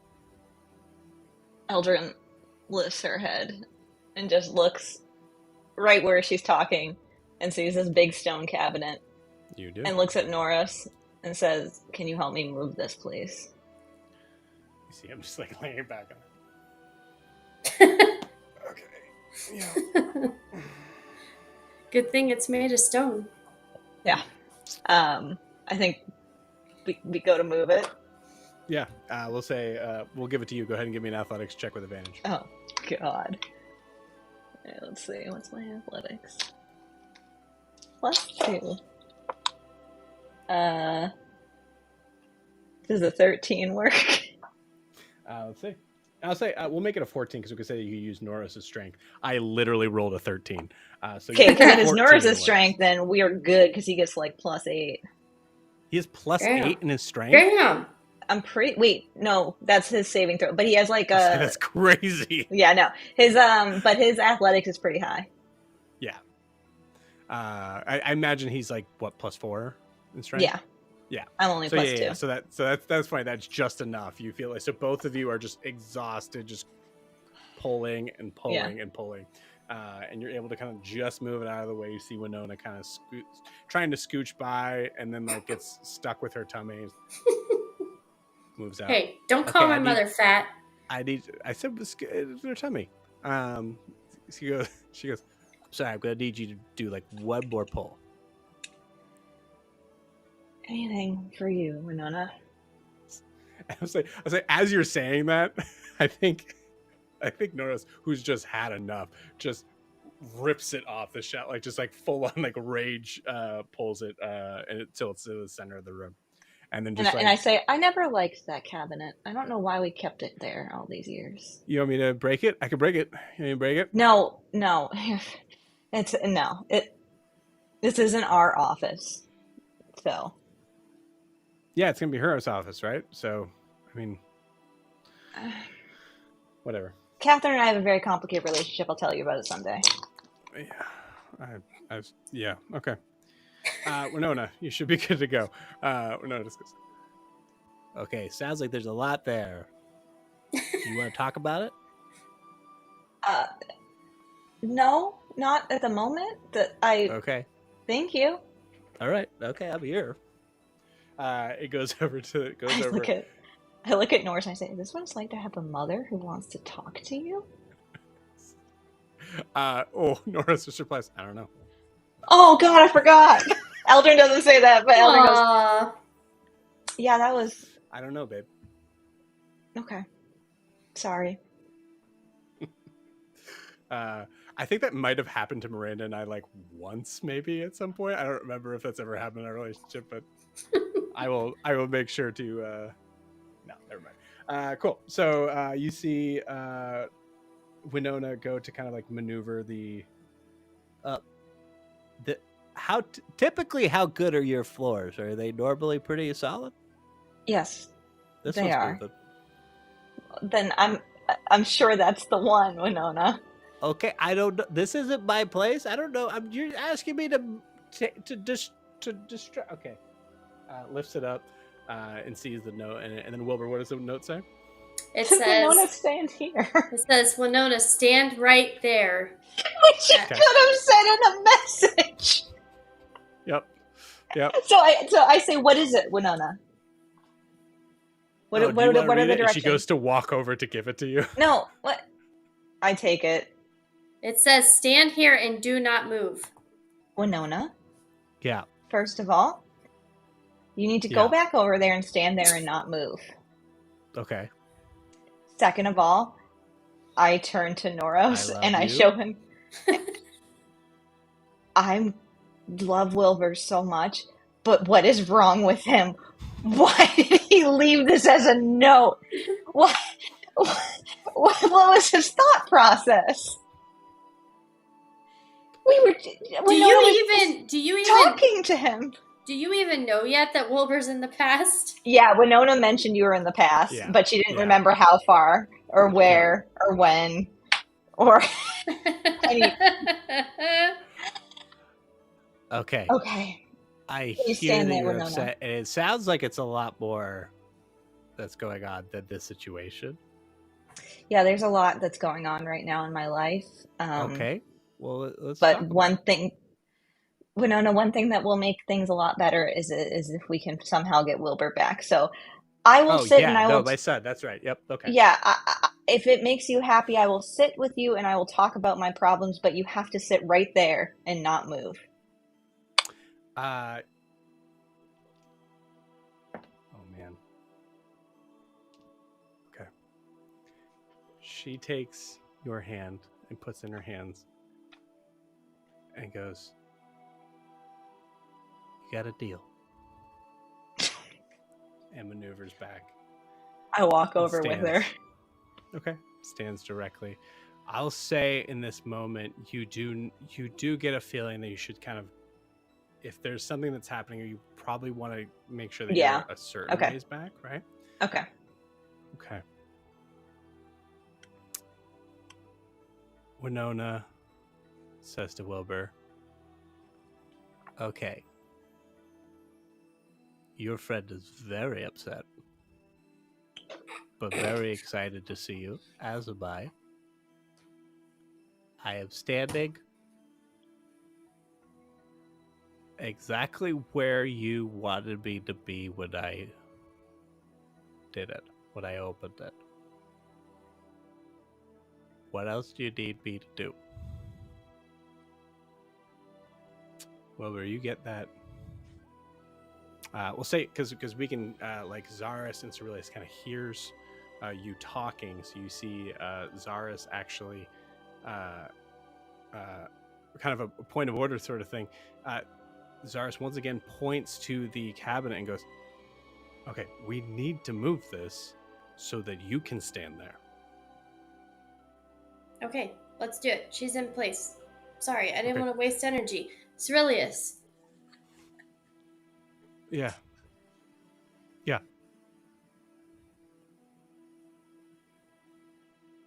How are we getting you back?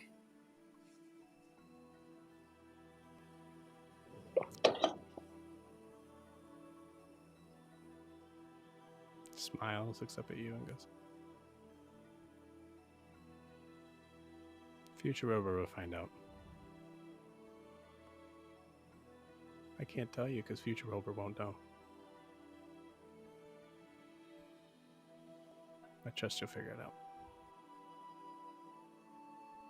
And I trust that I am going to keep existing. I think before Wilbur goes and helps Zara's move the cabinet, Wilbur's going to go give CIrillius a little hug, which I imagine is mostly Wilbur hugging his leg. There's a weird do this.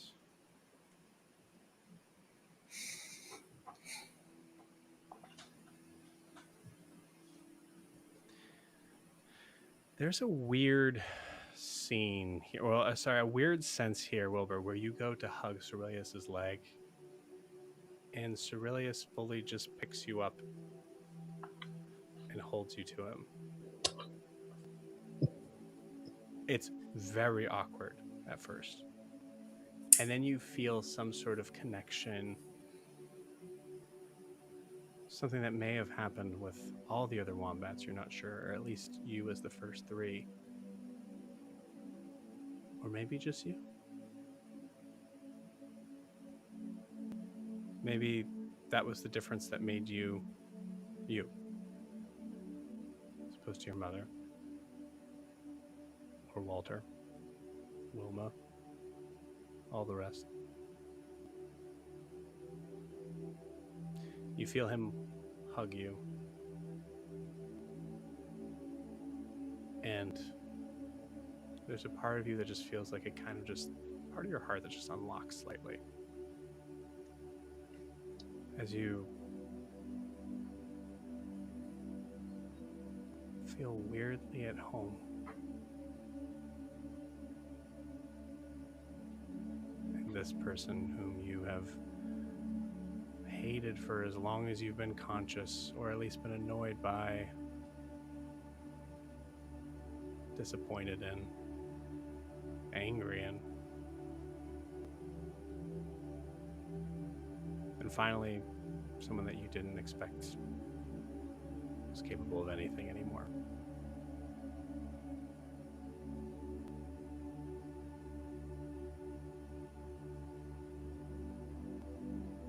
There was a time.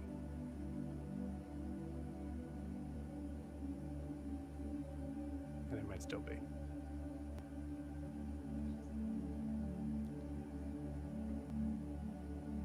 You let go. And he puts you on the ground.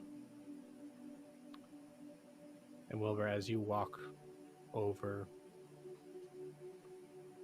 to the corner of this area, you see Zaris start to speak incantations as you see him looking at a book that has that is longer than it is wide, has rings on it. You see the book kind of floats in the air as he's seems to be casting something in his hand. And normally, I would have you roll without with not a lot of information. But I'm going to tell you exactly what's going to happen here mechanically. Okay. The way this spell will work is that you have to stand exactly, at least, we'll say, 5 feet from the person that is in the future, which you've achieved. The hard part is, if you are standing in exactly the same area of that person,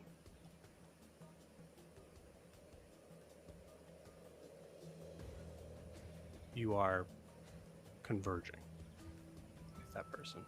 Oh. In this case, Winona may cease to exist.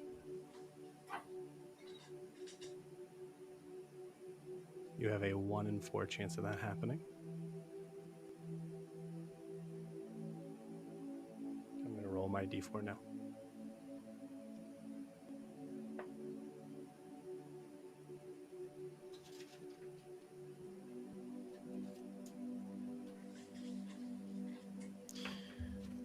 Say, as I'm writing this number down, is there anything else that Wilbur wants to do in this moment?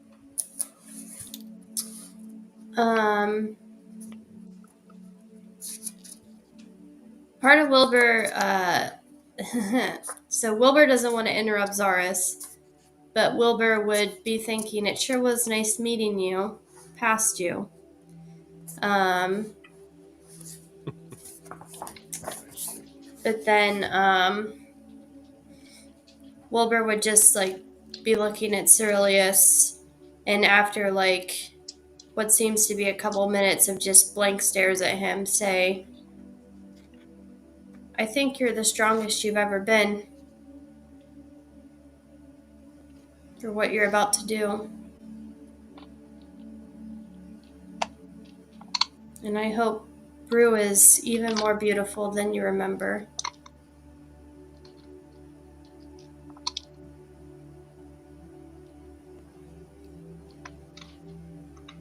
I didn't know you could cry underwater. Thank you.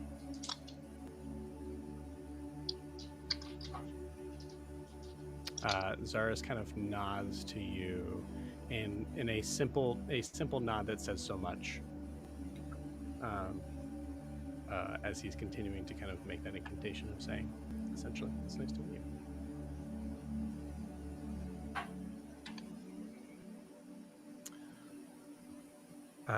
As Wilbur walks to the center of the room, you see this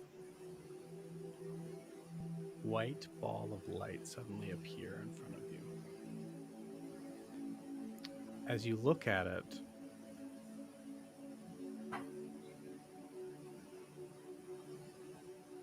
as you peer into it, you see memories of things that, from your point in existence, hasn't happened yet. You see it maneuver and spins kind of on an axis, and as each rotation moves, it seems like almost as if it's like a crystalline sort of structure. Each sort of pane seems to swing, like move into another sort of memory, and it rests at one as it kind of completes its formation. What is the memory it rests onto, Wilbur? So it's between this present moment and 150 years from now. Mm-hmm. And it just has to be a memory of Wilbur's. Yep.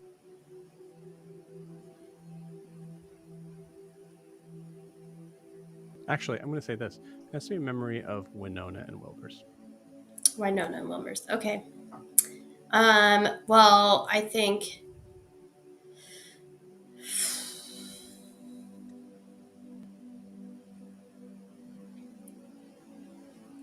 the first memory that Wilbur would have with Winona that he would think of or see, I guess, would just be like the day before she disappeared from the grove when she ran away or, wandered off or whatever. And just like the normalcy of that day, just like coming back into her and Walter's yurt to visit with her, check in on her, see how she was feeling. So we cut to just almost like a picture kind of frozen in time of Wilbur and Winona in a yurt, kind of standing. I say Wilbur's standing, Winona's kind of seated in like a cross-legged position, and holding on to a pole that is holding up the roof that is just being finished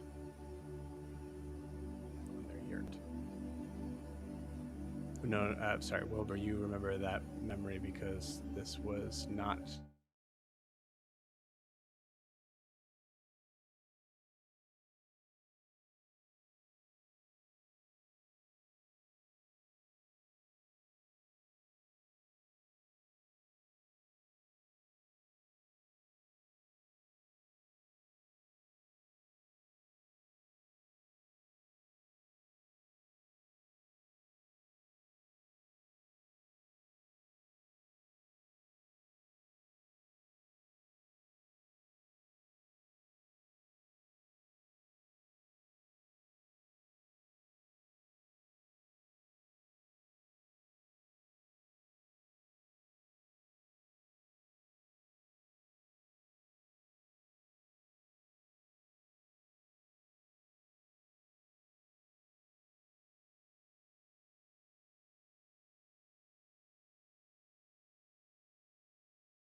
Three.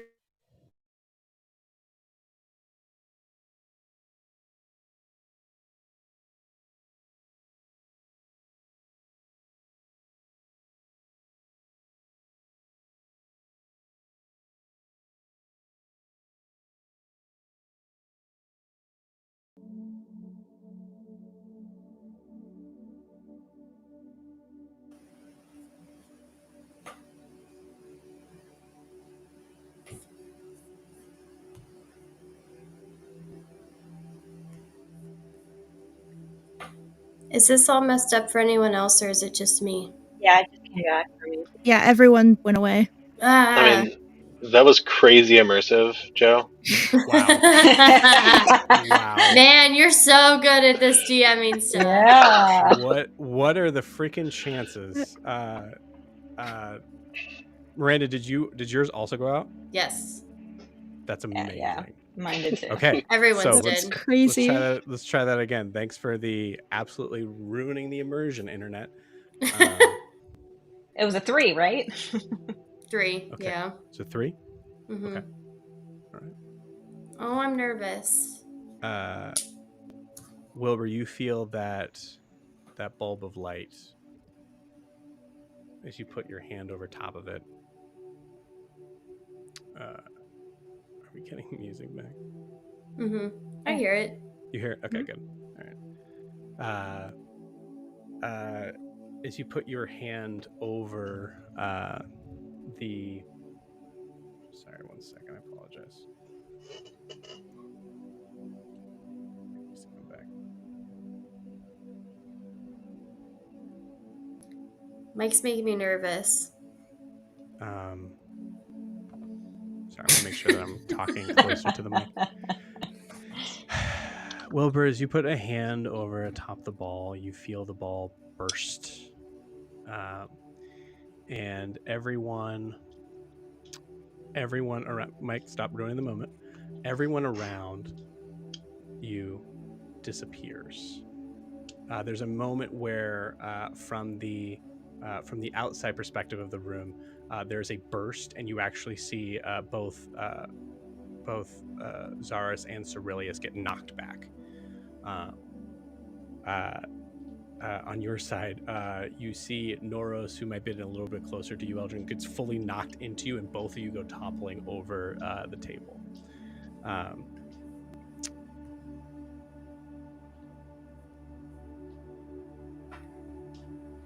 There's a moment of just white light surrounded by little crystal pieces, almost like broken mirrors all around, as you're looking at all of your memories as if you were inside of that ball. And you look directly across from you, and Winona is right there.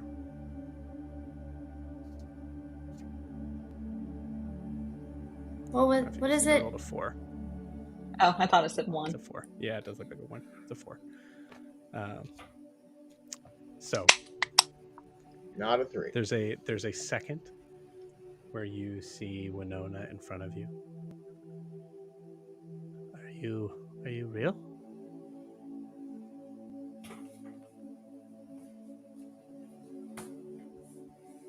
Am I real? I'm real.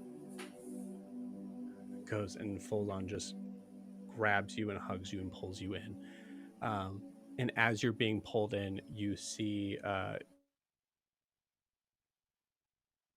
No.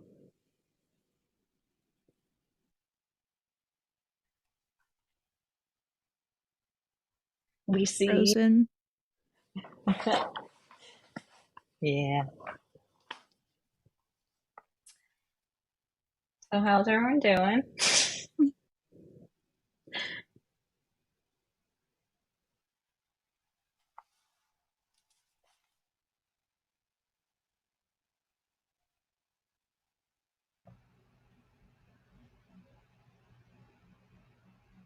One of the comments says apparently time travel really messes with the internet. makes sense. Yeah, it does. There has to be some consequences. I was just stoked that it wasn't a 3. I know.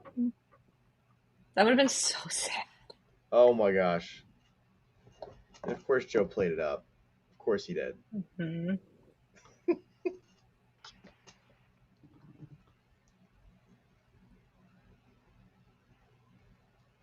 Well, now, Saren and Milo, you gotta just get back with us now. Yep. Don't forget Milo. Yeah. Well, I said Milo. We've got to kick this 12-year-old's ass. Yeah. That's a out of context quote right there. Yeah. I'm gonna take this opportunity. I am fading so hard. Okay, get out. Bye, y'all. See you next week. Bye. Hello, everyone who is watching live.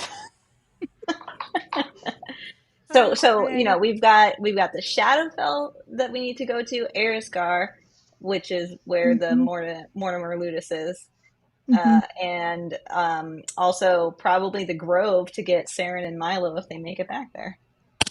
We have to figure out how to get Saren and Milo.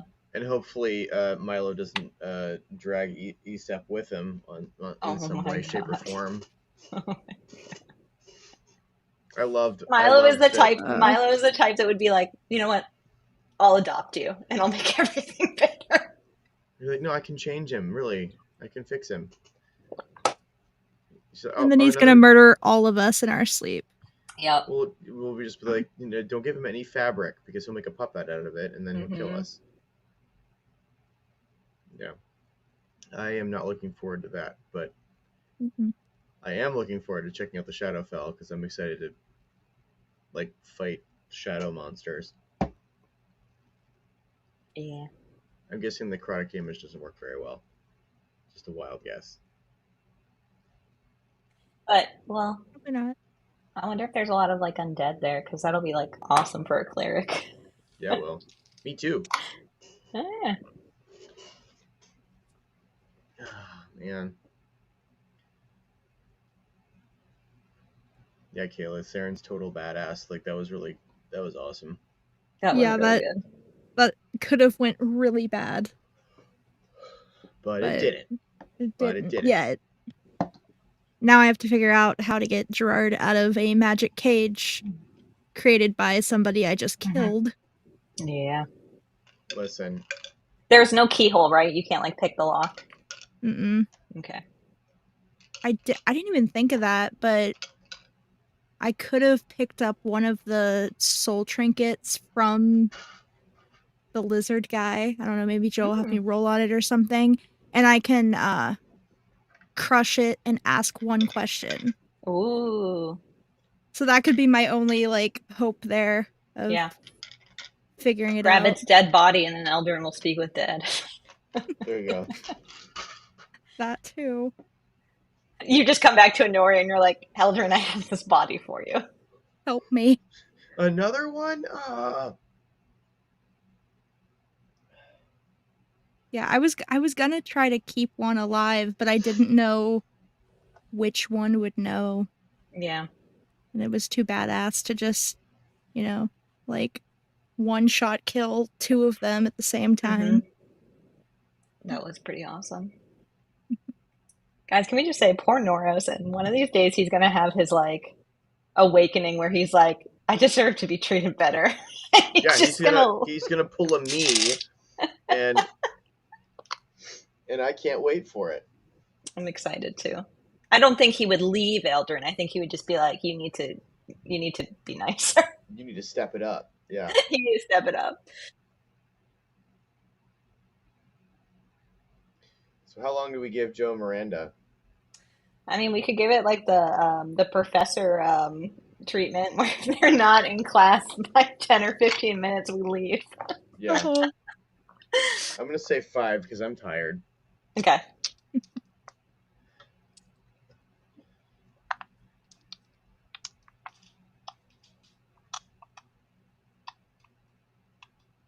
Are we still streaming? Yeah. We are. I think still so. Streaming. Hey, Yeah, that's why I said hi to the people who are watching. Maybe. you guys know any good jokes? Your face. Oh, oh, that's a lukewarm take at best. I have heard that one Got many him. times. Let's see. So to recap, we're getting Wilbur back. Uh-huh. Yay. CIrillius question mark. We'll see what happens with there, and apparently Wilbur will know how to get him back. Now you're back. You're back with Winona, and you guys are both a little worse for wear, and Noros too.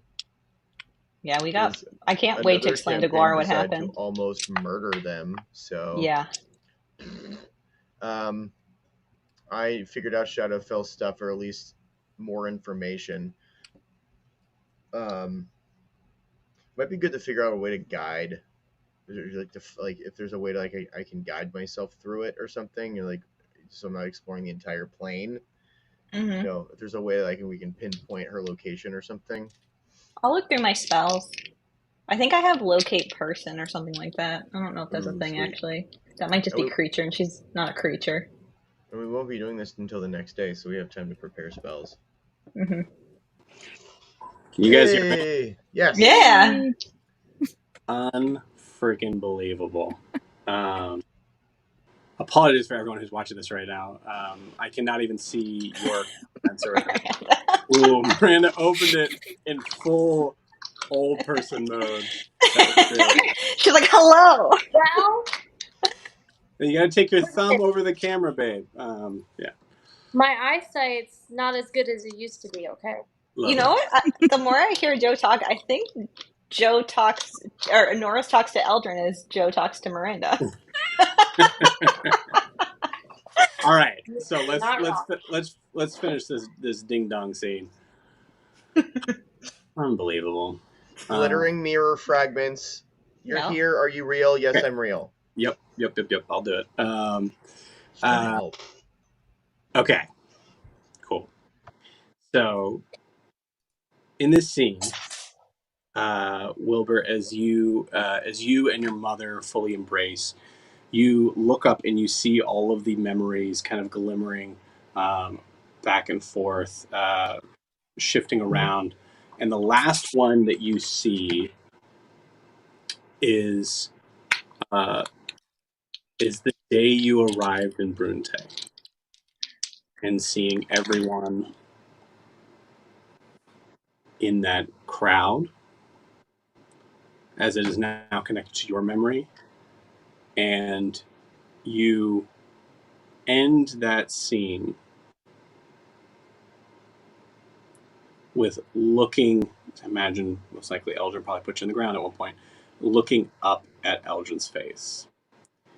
And with that, you are zoomed back into the present day. Eldryn, you see Wilbur and Winona. Okay, now we have internet back. Let's see if it's gonna fully connect. I'd rather end it in that way. So we'll see.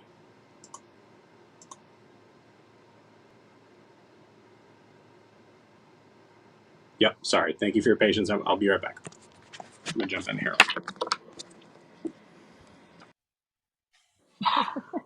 I'm not. No, that's fine. I love you. I'm not. I'm not. I'm nervous. Okay, can you hear me?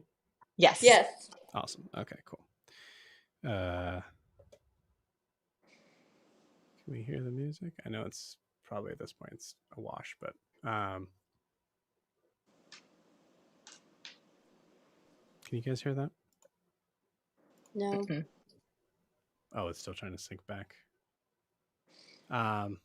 So we'll see if it. Maybe I'll reload it.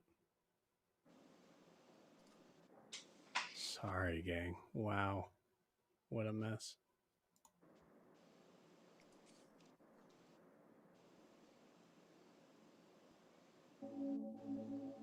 There we go. Okay.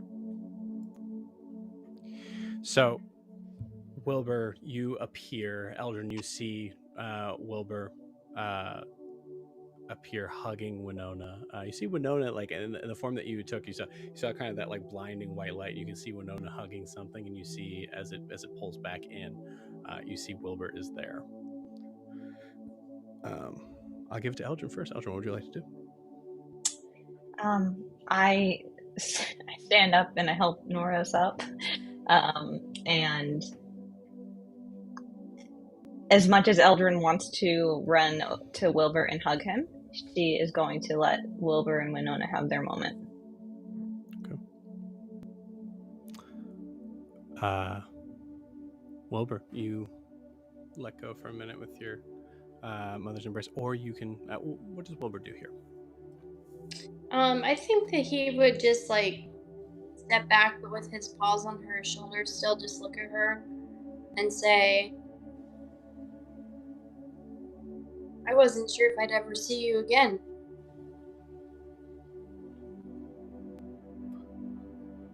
Yeah, I wasn't sure if this was the right tile. You did good. Welcome back. Thanks for helping get me back.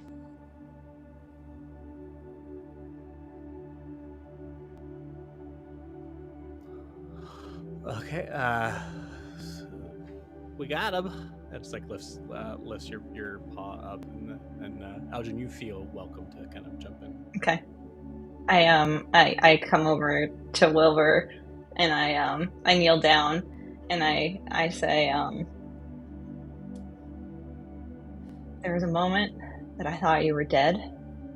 Don't ever do that to me again. And I hug him. Gwar, in this moment, you, I'm sure you had a,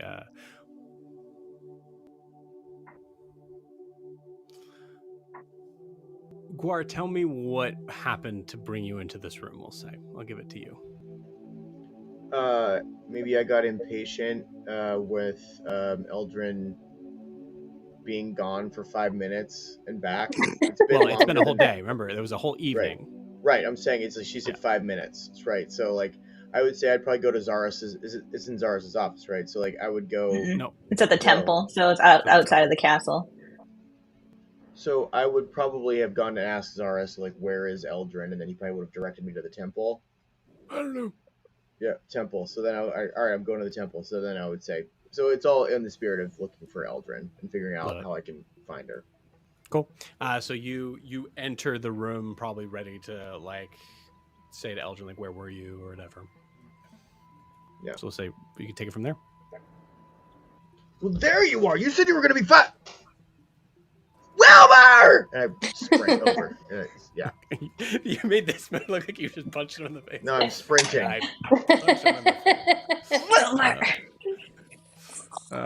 Cool. Yeah, and you embrace in this hug, and Winona's kind of stuck in the middle, and occasionally, like, then she kind of like wriggles out of the way. Just, couldn't breathe. Okay, all right.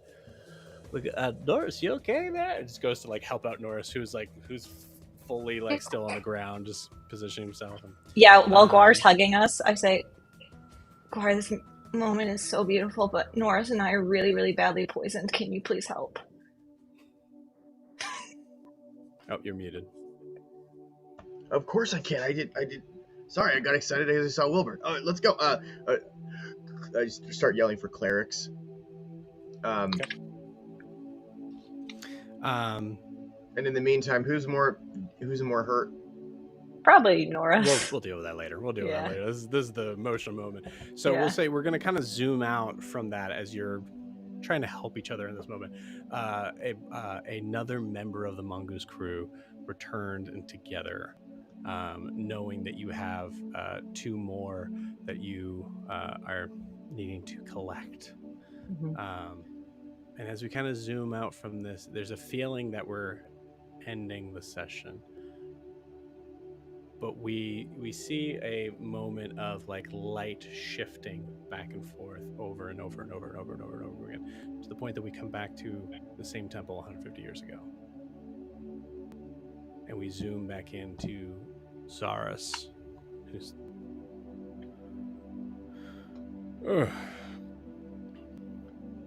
Okay.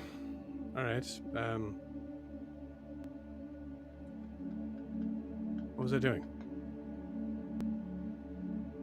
Looks over at CIrillius, who is like now just kind of like lifting himself up to this.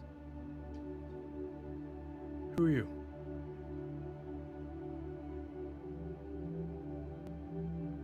Why is this cabinet out of the way? And maneuvers the cabinet back, and as he pushes the cabinet back, there's a resounding sort of boom that hits from the entire room as Zaris